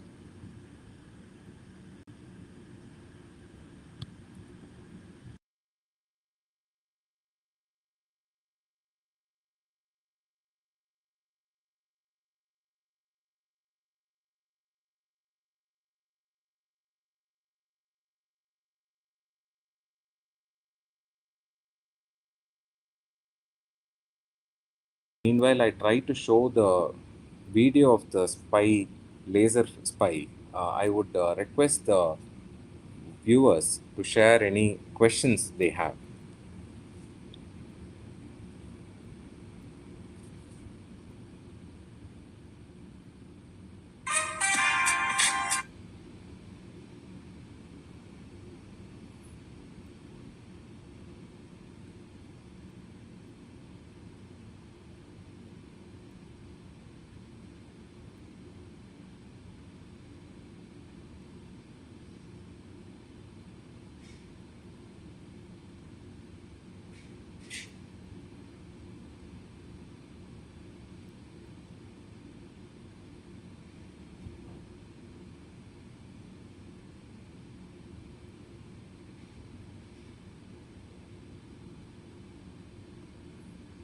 Any questions?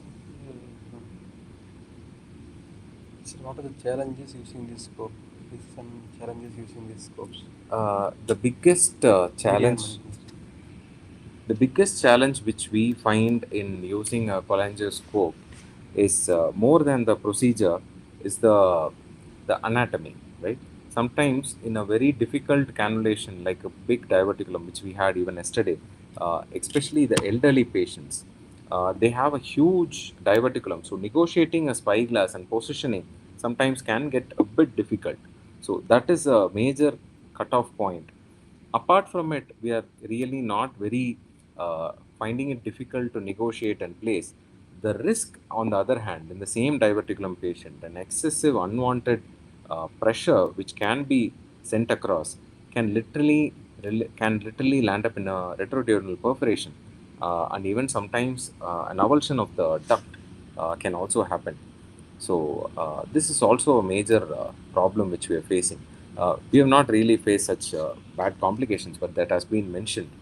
Uh, so I've got the video of the laser spy. So if it's possible, I could show it to the audience here. Can they see Yes, it? sir.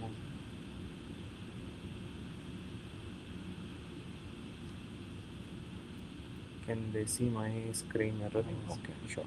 So this I wanted to show what we have. We what we have is uh, a large stone in the common bile duct, and you can see clearly the stone really moving around like a big ball. And what we use here is a thulium laser. The thulium laser is cost effective when compared to the holmium lasers in the market, and it has a high frequency. It has a dual pedal, so it can break and it can powder at the same time using the soft stone settings. And this is quite effective. And when we're actually in process of publishing a data series where CBD stones have been used with thulium laser, and the results are amazing with the same cost effectiveness and the benefit. Since it's a water perfuse system, the high energy and the heat which is produced in the thulium laser when compared to the holmium laser, which is traditionally used in most centers in the world, is the cost effectiveness and the heat dissipation is already achieved in the water perfuse system. So, and in a single sitting, you can really see the stone getting powdered and literally the stone getting completely cleared off. So, this is like is as amazing to watch Rajnikant in action in movies like Indiran. So, so, last but not the least, my kind request to everyone here is to explore the possibility of using some instruments like cholangioscopy into your day to day routine ERCP practice, where it is really going to be a game changer in a perspective of a patient, most importantly, rather than anybody else. And And the cost factor, we can actually cost average, despite this being marketed as a single use system by the company. Uh, Most of the centers across India, we use it as a reusable system where adequate reprocessing, like a regular scope, can minimize the infection, and cultures are taken even from these scopes and unprocessed. And the optics and imaging and even the functionality of this scope is quite flexible and adaptable even after 5 to 6 uses. So a cost averaging of 5 to 6 cases literally makes the benefit, and we can transfer the benefit back to the patient in the form of the cost. So that is a major advantage which we have. Uh, so this is an instrument which has been there in pipeline. This is not a new technology, but when we adapt the accessories and when we adapt the usage according to our centers, the cost, the saved, which could be transferred back to the public and make it reach the grassroots of India. So that would be the whole point of the presentation. Thank you for patient listening. Any questions? I'm happy to ask. Consider spyglass as a regular procedure. Do not change. Do not change any be it post ERCP pancreatitis, be it indomethacin placement to prevent post ERCP pancreatitis, be it fluid management, be it antibiotic policy, be it everything. Treat the cholangioscopy patient just like our regular ERCP patient, but keep it under a level 4, not as a basic ERCP. Do not start it as a very basic procedure. Do not tell them it's a basic procedure. This is a very advanced procedure, so they need to understand that. There is no specific precautions, just regular anticoagulation measures. The necessity of whenever the instrumentation are higher, just make sure the pancreatitis risk is explained, the bleeding risk is explained, all the technicalities are explained, the adequate hydration is maintained. All those regular precautions which we use for ERCP is all is required even in this stage. How long does it take? What is the learning period? Anybody who's doing ERCP on boot, removing a stone, can do a spyglass very comfortably, and the learning curve is very short. All the published data says less than 10 cases. It is very easy to master, but an adequate ERCP experience is required to proceed on to cholangioscopy. Do not give your trainees a cholangioscopy, which is not the right way to go. So let them assist a dual operator. The cholangioscope can be a dual operator system where they can get the feel of the scope and use the scope. Then we can take it on to a regular basis. So there is the learning curve of this instrument and this technique is very simple, and it's very short. So if the questions are done, thank you for patient listening. My sincere gratitude to the team behind this whole effort. I sincerely thank Mr. Pasupati. I sincerely thank the entire AV team of GEM Hospitals for doing this hard work and putting up with our delays and timings. So thank you so much, and sincere regards to Palnivedu sir and Parsari sir for giving us the opportunity to share our experience and sharing our knowledge with all of you. Thank you so much. It's time.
We are ready?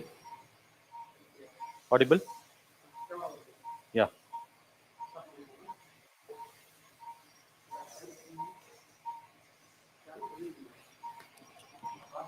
Okay. Good evening, sir. Good evening, Dr. Praveen. Hi. Sir, Yeah. Okay. Shall we start? Yeah. what case are we doing first, sir? Yeah, I have two cases. So I would like to inform the viewers. I'm Dr. Sivashankaran, urologist practicing in GEM Hospital, Coimbatore. And I've been associated with the hospital for the last 4 years. And after a mind-boggling session of medical gastro in the last 1.5 hours, I would like you to come across our routine urological procedures which we do in our center. So this RIRS is retrograde intrarenal surgery, which is most commonly done for the stones in the kidney and in the renal pelvis. So time and again, lot of things, lot of discussions, debates have been happening over which is a better procedure and all those things. So for my viewers today, I would be explaining two simple cases of RIRS in which the stones in the kidney are being fragmented with the help of a laser technology. And this procedure is presently used almost worldwide, and it is the most common procedure which has been done for the stones. And it has kind of replaced the conventional PCNL for stones of size 1 to 2 centimeters. And the viewers are very warm. I give a warm welcome to all the viewers, and I would be very happy to answer all the questions. Moderator Dr. Praveen Sundar from Erode will also be very happy to explain your questions. And I'll straight away go in with the first case. My case today, first case is, can I have the slides, please? Yeah. My patient number one is a 68-year-old male who underwent, next slide, please, who presented with fever, chills, left flank pain for few days duration in the month of April. And we had done an CT at that time, which showed emphysematous changes in the kidney with a stone in the upper ureter and in the renal calculi, in the lower calyx. That time, since he had gram-negative septicemia, we just put a DJ stent and then we stabilized the patient. Patient was fairly okay, and presently he has come here for stent removal and RIRS procedure. He does not have any comorbidities, and the present urine culture is sterile. The CT, which has been done before this procedure, is, next slide, please, shows the stent in situ. There is a small stone in the lower calyx of the left kidney, and there is a stone in the upper ureter just beneath the pelviureteric junction.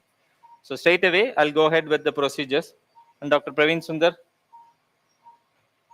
welcome. Thank you for making me a part of this program. GEM Hospital, we have been associated with GEM in many ways since our undergraduate days. It is good to be back to this online program. Walk us Good through the evening, Shankar. armamentarium, sir. Whenever you are free, tell us the scopes that you use, the laser that you use. Whenever you Yeah. get time, we'll take it from there. Yes, Praveen.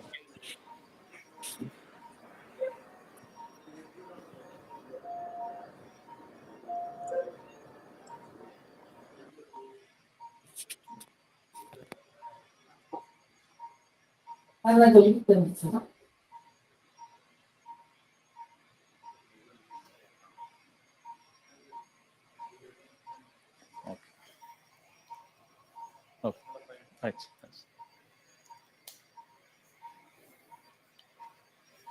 So I'm starting with the doing a cystourethropy. I'm just going inside the urethra.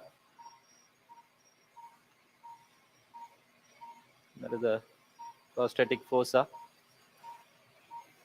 That is a stent, which we are seeing it now.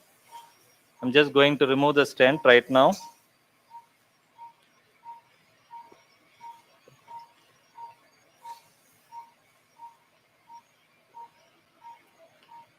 Yes.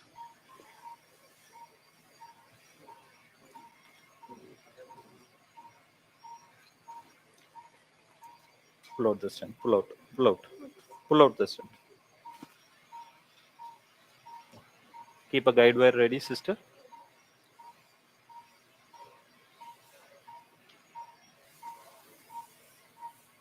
That is the left ureteric orifice. Because of the stent, you see the changes, edematous ureteric orifice. I'm just doing a ureteroscopy of the left ureter. These are all the stent changes. That is, we are able to appreciate small edema. That is the one bit of the stone which has come down and stagnant in the left ureter. So I don't want to do anything now because I have to put in a ureteroscope, flexible ureteroscope. I'm just pushing this bit of the stone back into the kidney, and that is a large stone, which was the reason and for this pyelonephritis, and that I have pushed it back into the kidney. So that is the kidney picture. I I'd have like seen to people do ureteroscopy, clear the stone in the ureter, and then go to the kidney. Sir. But what you did only is what I feel is right. Because you manipulate too much in the ureter, that is going to manipulation cause in the more urethra will edema. cause edema, and Yeah, that will be facilitating difficulty in passing a access sheet subsequently. that is true, So sir. That is very true. I just try to push the stones back into the renal pelvis, and I'm just coming out of the ureter, keeping the guide wire in situ. This I'll be checking it with fluoroscopy. Fluoro, please.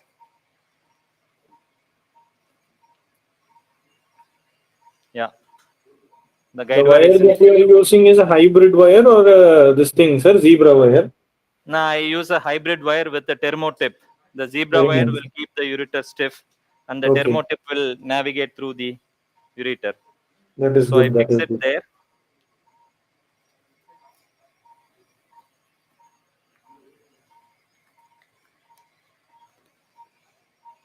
My next step would be passing an access sheath, and access sheath will help me getting an access into the renal pelvis directly. So the access sheath is an important, the access sheath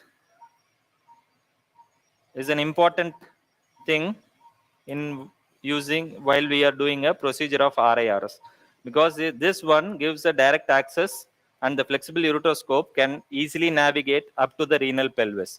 So this is a stiff access sheath, and there are different sizes. I'll be explaining about the sizes in between the cases. So the instrument portion and the ureteroscopes and the disposables which I use will be explained during the interval between the cases. So this is a 11-12 French access sheath, which has the tip size of around 11 French, and the base area is 12 French. So with the help of fluoro in the bladder region, please. So all this time I have a fluoroscopy machine ready by the side of the patient. This is a basic requirement when we are doing a RIRS. So this will be facilitating a safe surgery, and we will be knowing where we are going through. See, you can see the bladder area where the guide wire is in the ureter. Now I am navigating the access sheath through the ureter. Screen, please. See, go up and screen, go up, go up. Yeah, screen, please. Screen, please. Yeah, okay, enough. So now I am very sure that it is in the urethra, and I pass the 11-12 access sheath very easily with the help of a fluoroscopy. Now I will be removing the guide wire and the introducer. Screen, please. Yes, so it is in the upper ureter, and now I can pass my flexible ureteroscope. The flexible ureteroscope which I am using is of size 7 to 8 French. So this is very, very small ureteroscope which can be navigated through the urethra, and with the help of access sheath, this can be passed directly into the kidney. And the tip of this ureteroscope is flexible, and it can bend up to 340 degrees, so that even the lower calyx stones in the anterior and posterior calyx can be easily visualized. So this can be done both ways, for the right and for the left kidneys. So this is the main advantage, and this helps in locating and handling the stones easily. So I'm trying to pass this ureteroscope way up into the renal pelvis.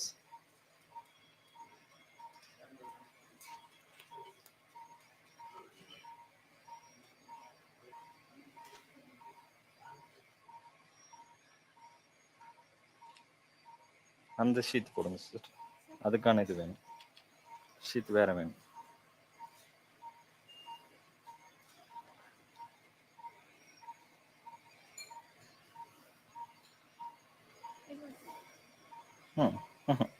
அது அது அந்த பழைய sheet கொடுங்க.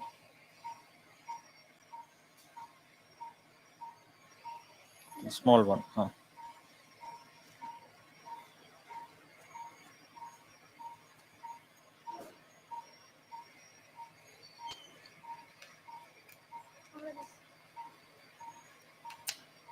Yeah, light source. Doing the routine white balance stuff. This is the conventional flexible ureteroscope which has been used. And in the next case, I'll be showing a digital ureteroscope. So this ureteroscope has, like any other scopes, we have to attach the camera and the light source. So I'm just navigating through the access sheet. So this gives me direct access into the ureter. I don't need to negotiate into the bladder and then find the orifice, and those things are all mitigated. And now I gain direct access into the ureter. You see, I'm right now in the upper ureter. Fluoroscopy, please. Yes, you can see that. I'm just going there. And that is the kidney right there. I'm locating the stones. And that is one stone which we have seen in the CT scan. So first I will do inspection of all the calyces. So this is the upper calyx which we are able to see. Can you screen, please? See, come back and show. That is the upper calyx which is stone free. Okay. So this middle calyx has a stone. Screen, please. Yes, that is the middle calyx. And there is this lower calyx. We have to locate the stones. Screen. See, right. This is the lower calyx. There is no stones here, but there is a small stone here that I will locate, do it in the last of the procedure. So my prime point is to tackle this stone. Okay. Irrigation slow, please. Just reduce the pressure of the irrigation. And there should be a need for a pressure system for the system to be seen clearly. Laser fiber. So the laser which we use at present in our institute is a thulium fiber laser. This is a cutting edge technology which has been of late in the last 2 years gained popularity and has been proven to have a good stone free status, better pulverization of the stones, and yeah.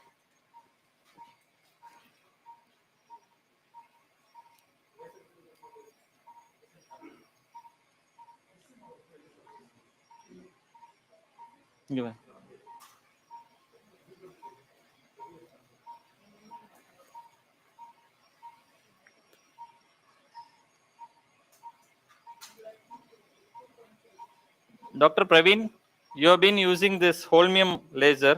So what you suggest? There is always a debate of holmium or thulium.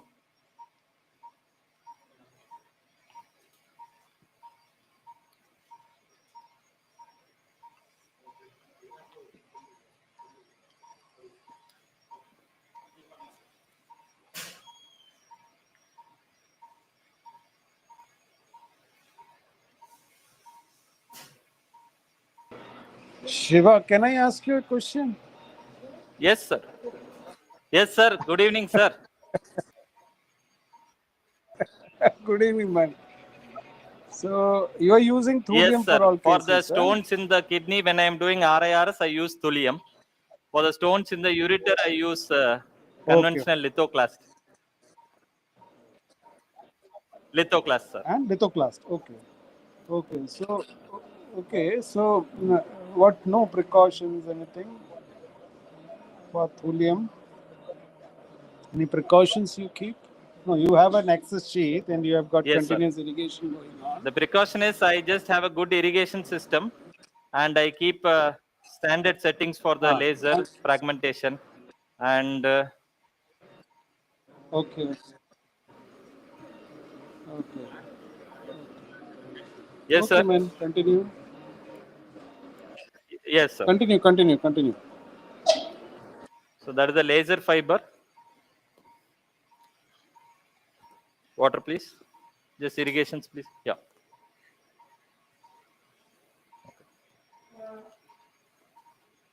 You are able to see the stone very clearly. There are two modes for this laser system. Whether you can fragment into larger pieces, or you can do dusting mode, where the stone pieces are fine powdered and dusted.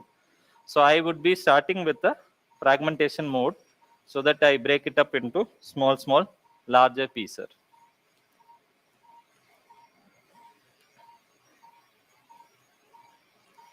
So the settings and the machine and the fiber which we use will be explained in between the cases, so that people will be aware what are all the things which have been using. So this is how we fragment. The thulium fiber laser needs to be in contact with the stone for the energy to be dissipated into the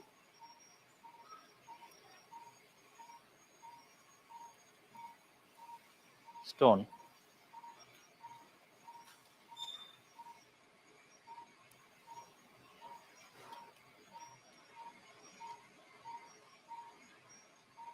I generally keep the stone in the calyx and fragment. I don't catch it with a basket. I don't relocate into a favorable calyx, because doing that again will cause problems if the stone is stuck in the calyx, or if it is showing a narrow infundibulum. I generally keep in situ the calyx in which the stone is, and I fragment into small pieces.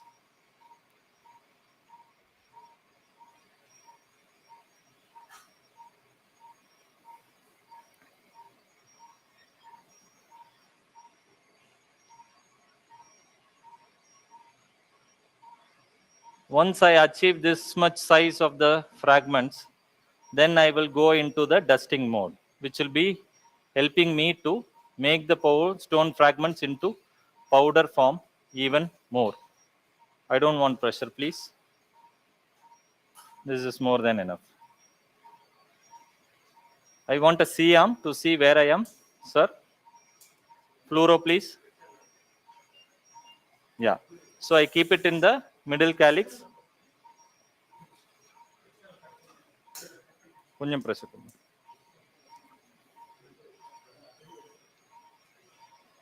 So that is the middle calyx which I am fragmenting the stone. Enough.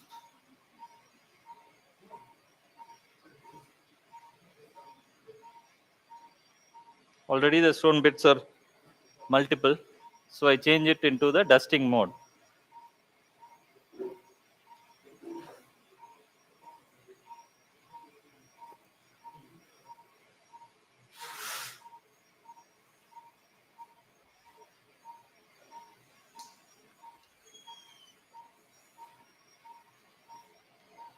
Water, please. Water pressure வேண்டாம்.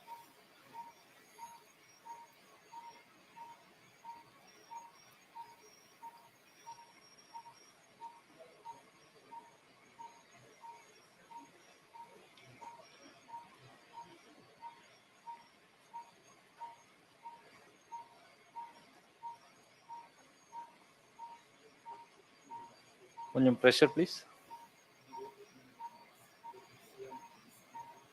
Right, fine, thank you.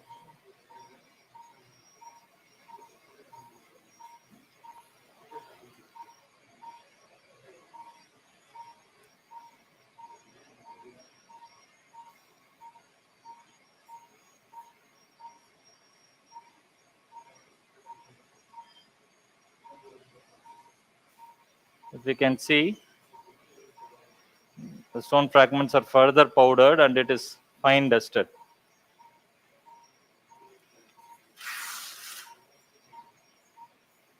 Sir, can you hear me, sir? Yes, sir. Can I ask Yes, Balu Dr. sir a Praveen. question?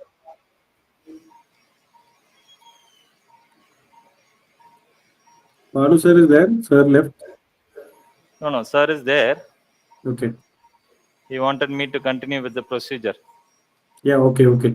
No, in between my audio got off. I couldn't, like, I've been trying to speak. Now it's settled. I logged out and came in again.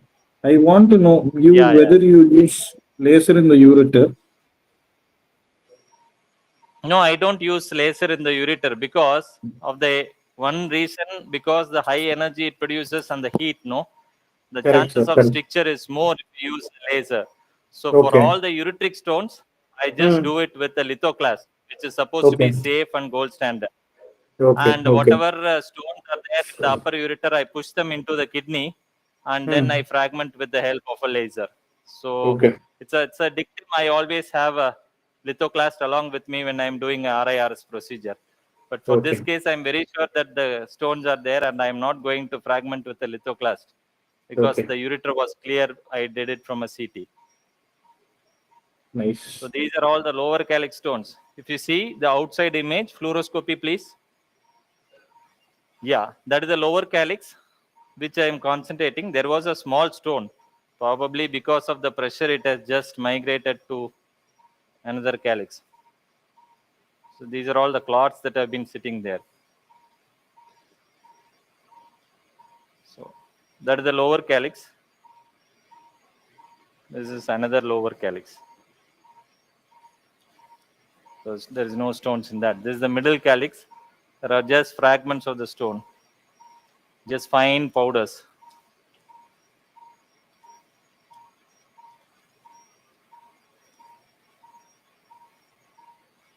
This is the upper calyx where the stone was lodged.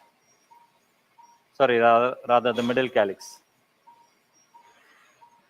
I think you've almost completed everything. Yeah. It's only So, fine powders. yes, nothing much. All these things will come out in the urine. So that is the upper calyx. This is also clear. There are no stone fragments. This procedure is a fantastic procedure when we are dealing with kidney stones, because You're, you don't need to just put a puncture or do this conventional PCNL, still a prolonged hospital stay, blood loss, pain, and all those things. The patient can walk. It can be done as a daycare procedure. If we're doing it in the morning, the patient can be discharged home by the evening. What do you feel, Dr. Praveen? patients I don't do it in the morning and send in the evening, but I usually do in the morning and send them home the next day morning. So I Okay. do it under spinal anesthesia. So the catheter I remove it the next day morning, then in a couple of hours I send them home. That has been the dictum. Unless the patient spikes a fever or has some issue, I don't retain them. But 95% of the patients, they go home the very next day. Like you said, if it's under general anesthesia, probably by evening they should be okay. I don't know. You prefer general anesthesia or spinal, sir? I prefer general anesthesia because patient is also comfortable. They don't have any issues, That and is true. That is true. yeah.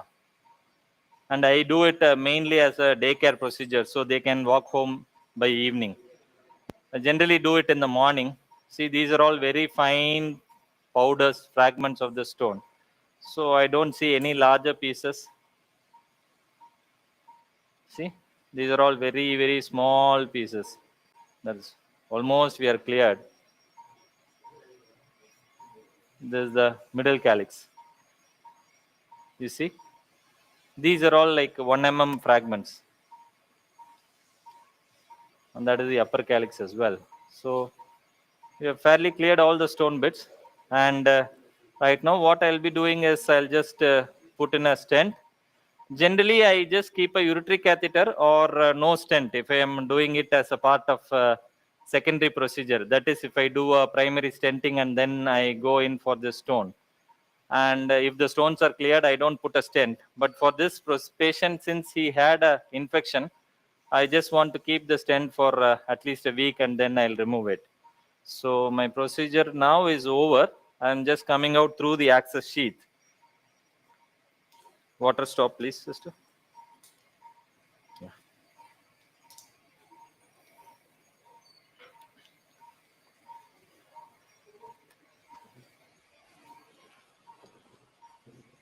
Water close.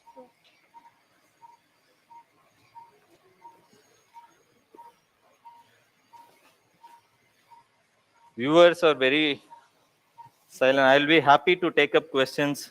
Any doubts, I'll be happy to clear. And now I'm sneaking a guide wire through the access sheet, and this goes directly into the renal pelvis. What has been your experience with fans? This thing, sir, access sheet. Fans is a good one. It's if you if the patient wants that all the stone fragments have to be completely removed, then definitely fans is a better option. I'm very fond of this fans nowadays, and it has come up in the last 1 year. So screen, Yeah, sir. please. Yeah, the guide wire is there in the renal pelvis. You can very well see.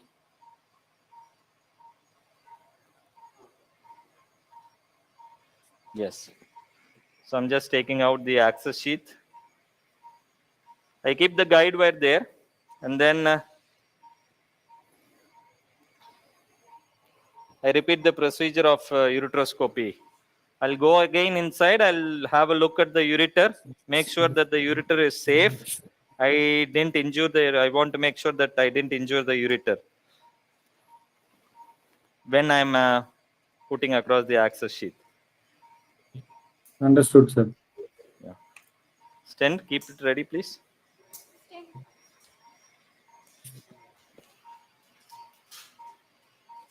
So I'm just going inside. Yeah. That is the ureteric orifice. Ureteric orifice is okay. I'm not injured. This is the lower ureter. Yes. I'm going across right there. All okay. And see, I've reached the kidney. That is the kidney. So these are all the fragments which I have completed in the kidney, and these are all started to come down right now. And I have a look of the ureter all over the circumference just to make sure that I have not injured, and the access sheath has gone very clean. So once I am confirmed that the ureter is clear, then I put in a stent. I don't generally, except for this case.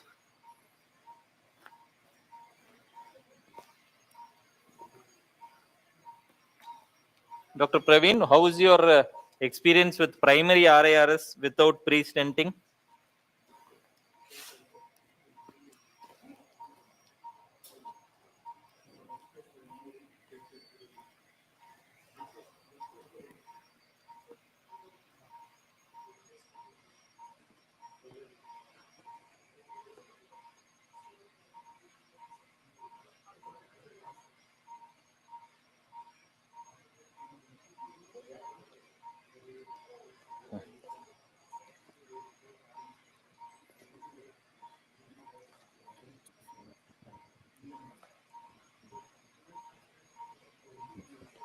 Sir, I'm sorry. I just had to go out for a call. I understood your question. The primary area is what I feel. I'm audible, sir. Yeah, very much audible. Yeah, in lady patients, usually 80% of the time we are able to do it, 80-90% of the time, especially if they are like multiparous women. I feel the ureters are much more accommodative because of the gravid uterus pressing. They generally develop a physiological hydro, and Okay. post pregnancy, it is always possible to put in even a 10-12 access sheath in most of the cases. But in women who have not delivered or who have not been pregnant, then it is like 80% of the time still 911 goes. But in male patients, I feel it's only 50-50. 50% of the time you can do a primary, and 50% of the time you stent and come out. So it's always better to counsel them. Many patients become very unhappy when we just stent and come. They are not happy when the stone is not tackled or cleared. Exactly. So my procedure is over right now, and I have done put in a stent that I've just confirmed it with the fluoroscopy, and I'll put across a catheter, and the procedure is over.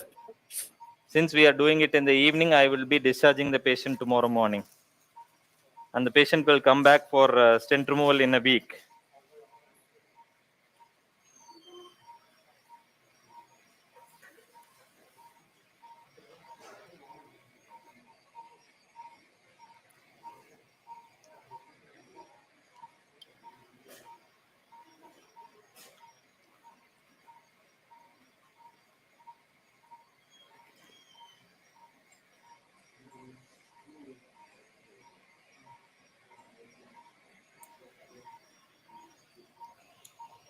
I know people who do mini PCNLs or micro PCNLs for such stones, but I don't think it should be done.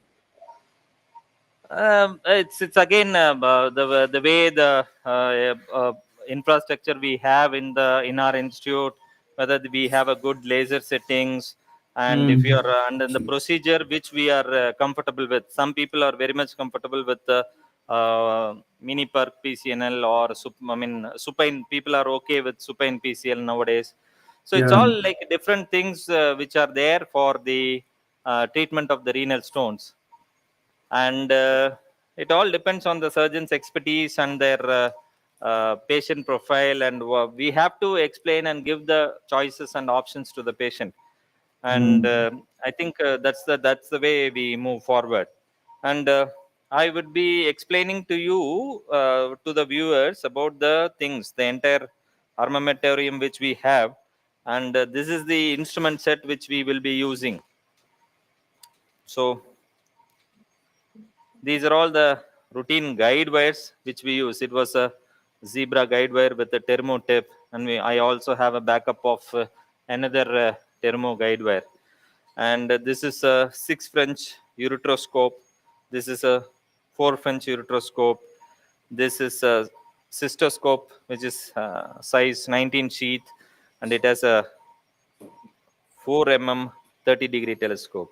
And this is the flexible ureteroscope which I have used for this case. This is a normal flexible ureteroscope which is being usually used conventionally for all the purposes till like 4 or 5 years ago, till the advent of the digital ureteroscopes came. So these are all the things, basic things, which has to be ready, and which has to be there along with the laser machine for anyone to perform a RIRS procedure for stones. So this is it. We'll come back in 10 minutes for the next case. Thank Sure, you. sir. That was a very good demonstration of the surgical steps that you did. Very nice, sir. I'll just come back. For 10 minutes pause. Yeah, It's time.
It's time.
It's time.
It's time.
The patient is ready, sir.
So we'll straight away go ahead with the routine steps.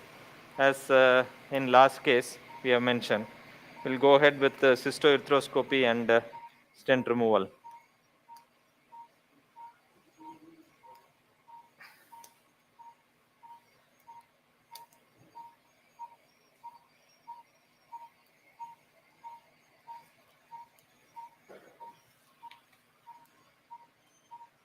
White balance, please. Gauze.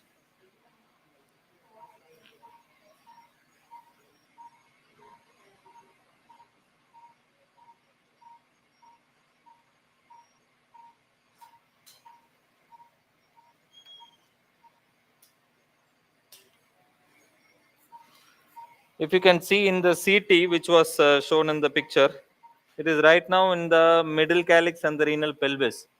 So with the 14 to 15 size and the stone in the renal pelvis, anybody would be tempted to do a PCNL. And Siam can move up, please. So what do you suggest, Dr. Praveen, how we can proceed? What are all the other options?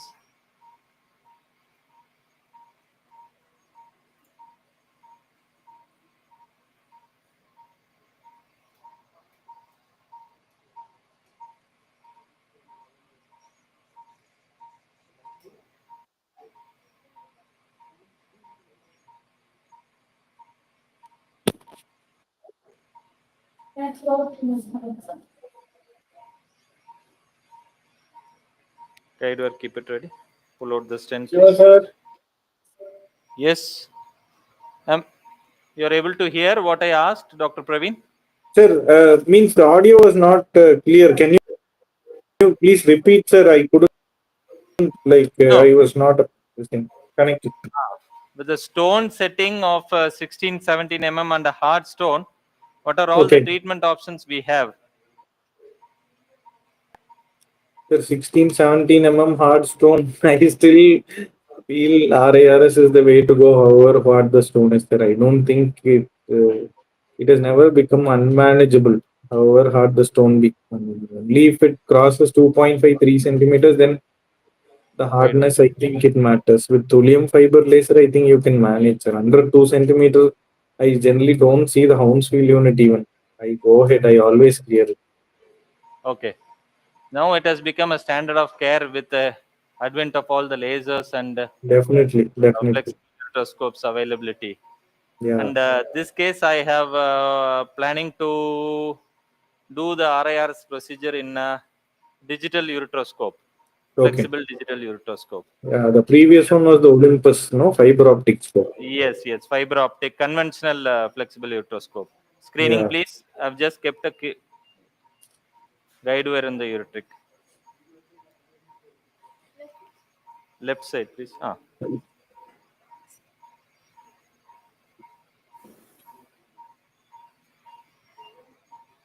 Go up, no? Just go up and screen here. Just keep it there.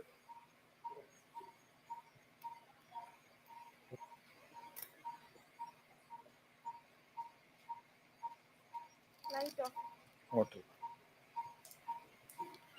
Water close, please. This time I'm using a smaller access sheet. That time it was a 11-12 access sheet. This time I'm using a 9-11 access sheet.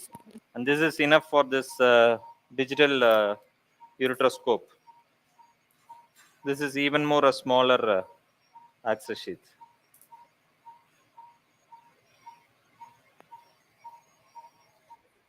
This is Biorad or what scope is? Biorad.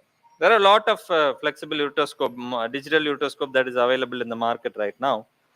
So I'm just introducing the access sheet. Screening, please. Screening, please. Anyone else is connected with the Balu, sir? Screen. Sir ஒரு பேசுடைய anomalies கணக்கு கொடுக்குறாங்க.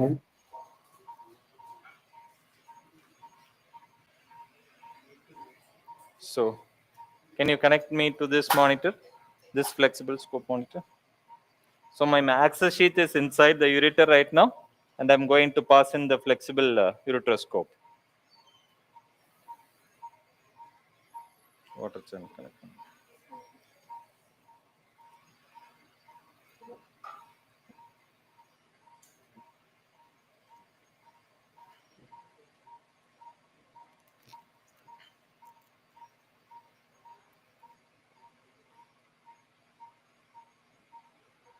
White balance.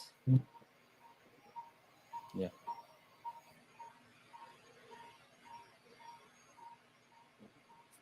Water, please.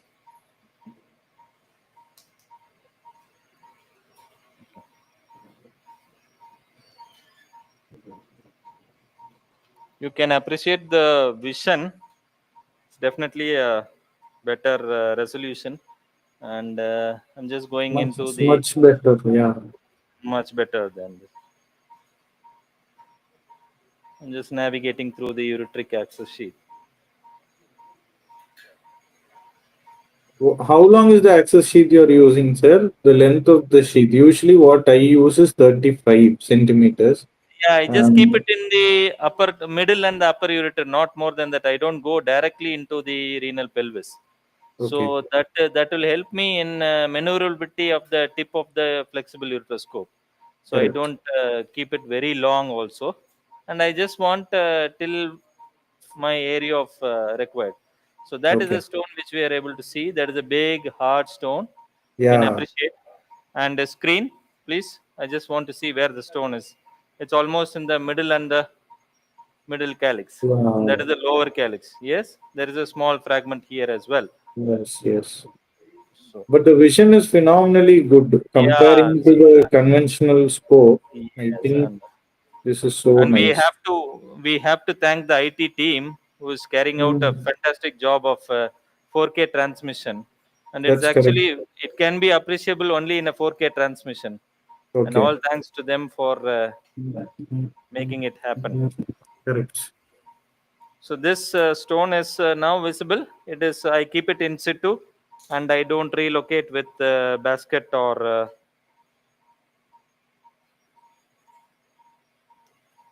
graspers. So what do you do, Dr. Praveen? You just relocate the stone into a favorable calyx and do, or you will just do it in situ?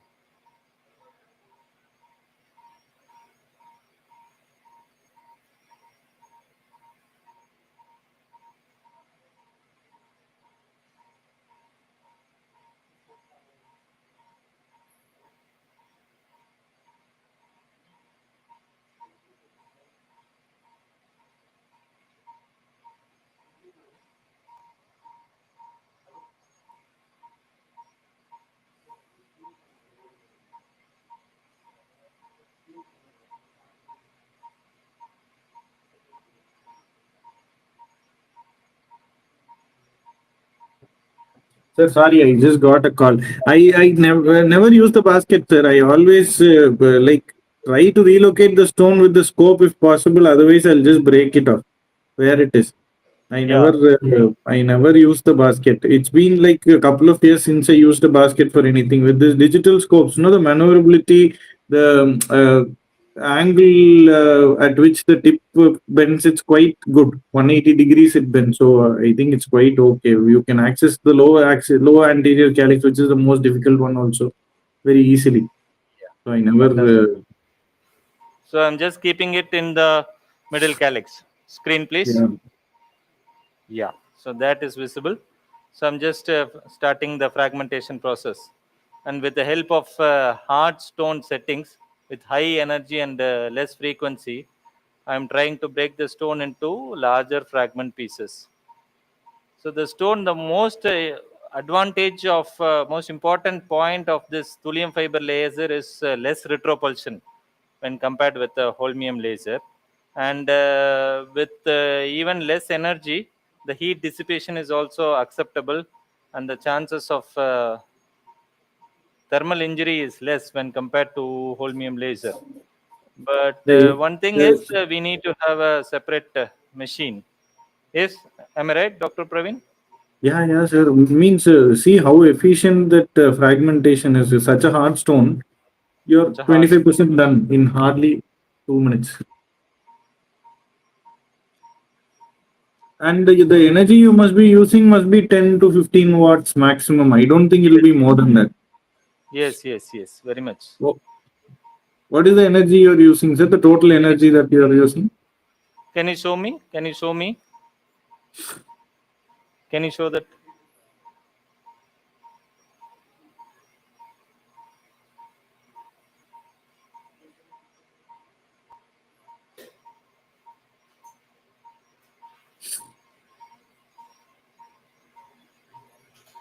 So the vision in this digital scopes are far better. You're able to appreciate. The same stone with the holmium 30 watt would take 45 minutes is what I feel. Means it 45. hardly breaks. I don't And I don't think this sort of stone fragmentation can be done with the holmium laser.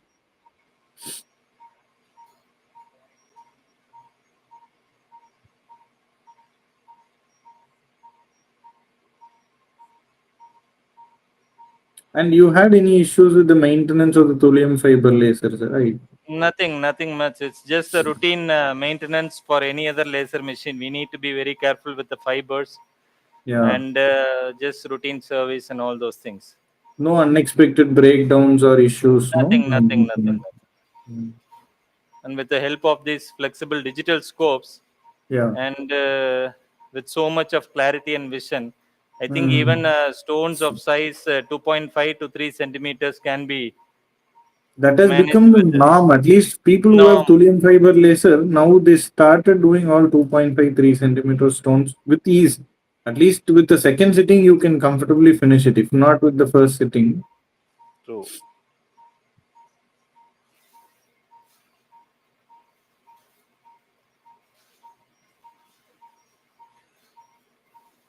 And other than post-operative urosepsis, I don't think this procedure as such has any morbid Major complication. complications. Yeah. That is With proper antibiotic cover and pre-op proper cultures. evaluation. Yeah. Yes, I think that should make this procedure almost the ideal procedure to manage stones under 2.5 centimeter. yes, exactly. This being a hard and a large stone, it You're hardly took. almost done. You finished 70% of the stone already. Yes. Do you break in between, like people who use holmium laser? They say 30 seconds you fire, then you give No, that's maybe but 5 seconds rest. yeah. But in thulium, there is no need to have a pause or break like that. That is what. That is what. We just can keep on stamping on the pedal. I think Mm. if you want the field to be very clear, then you can give a pause for all the dust to Then settle they need down. to settle. Okay. Yeah.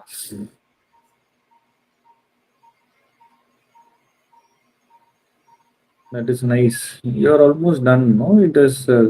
How is Yeah. the fiber burn, sir? Means how much of the fiber do you lose? Yeah, hardly less than 1 centimeter for a case like this. Okay. Fiber burnout is an issue, especially in large bulk of the stone volume.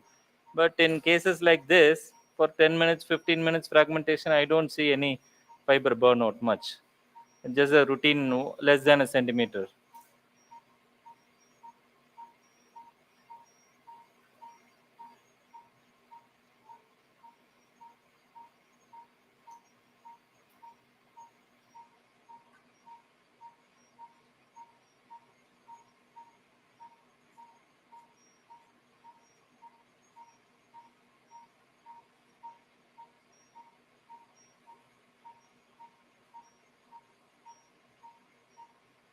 So once the stone is completely fragmented, I'll show you the total energy and time of lasing, which will give us a clearer picture. You see, I've just given a pause for it. You see, almost 70. I'm just converting myself into this powdering mode, dusting mode. This has more frequency and less energy. all these fragments will now made into small powder like pieces.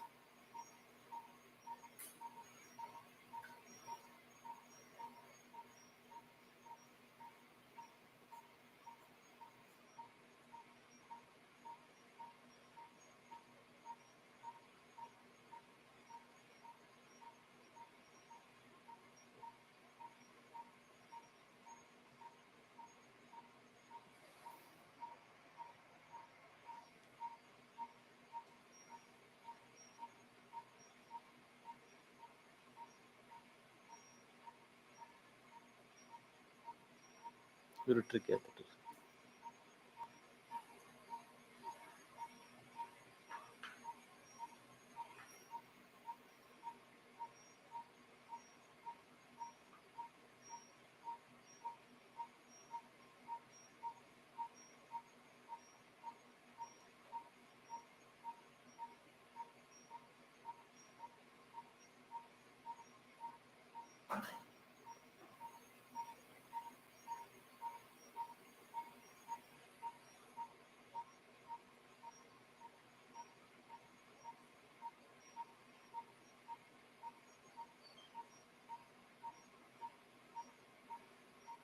So to all the viewers, almost I'm done with this stone. These are all very small bits, and this will be washed out in the urine in the next 24 to 48 hours. So you don't need to worry about that.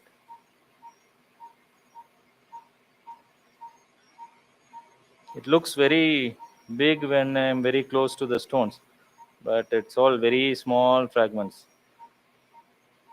Generally, I don't remove these fragments. I just leave it there, and patients will, with this size fragments, they'll all pass it down in the urine, even if I'm doing it in a lower calyx stone fragment.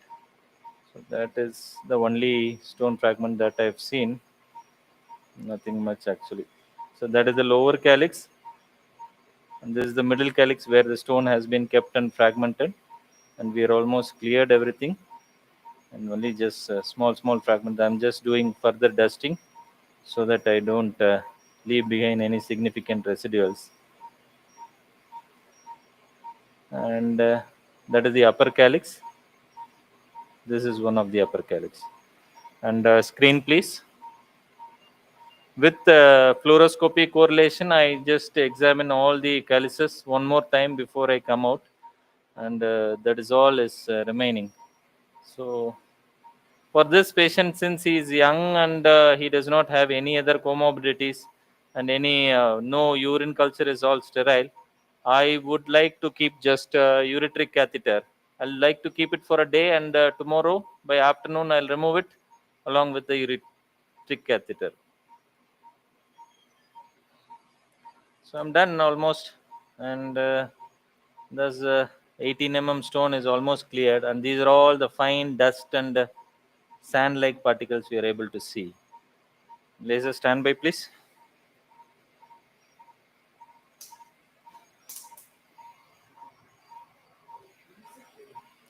Dr. Praveen phone.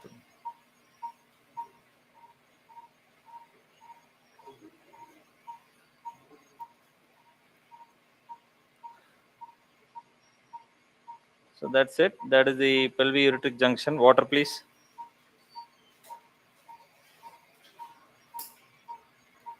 It's all cleared. I just like to come down, and that is the upper ureter. That is the now into the access sheath, and I'm coming out. Okay. Ureteric catheter.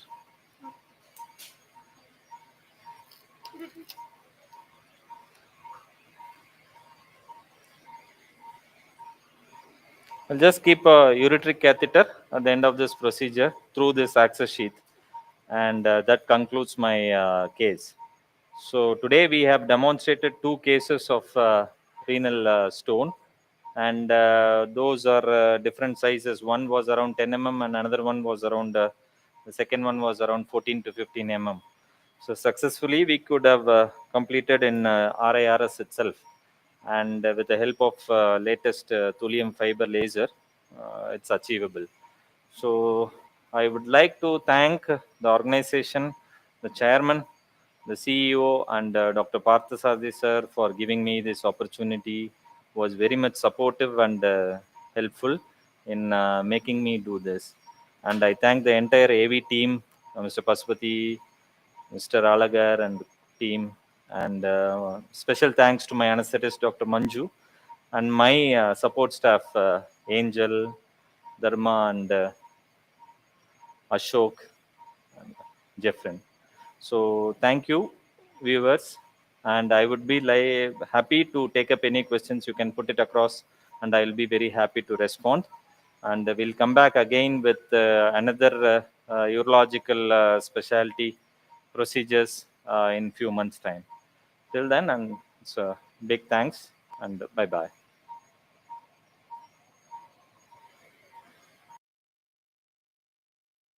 It's time.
It's time.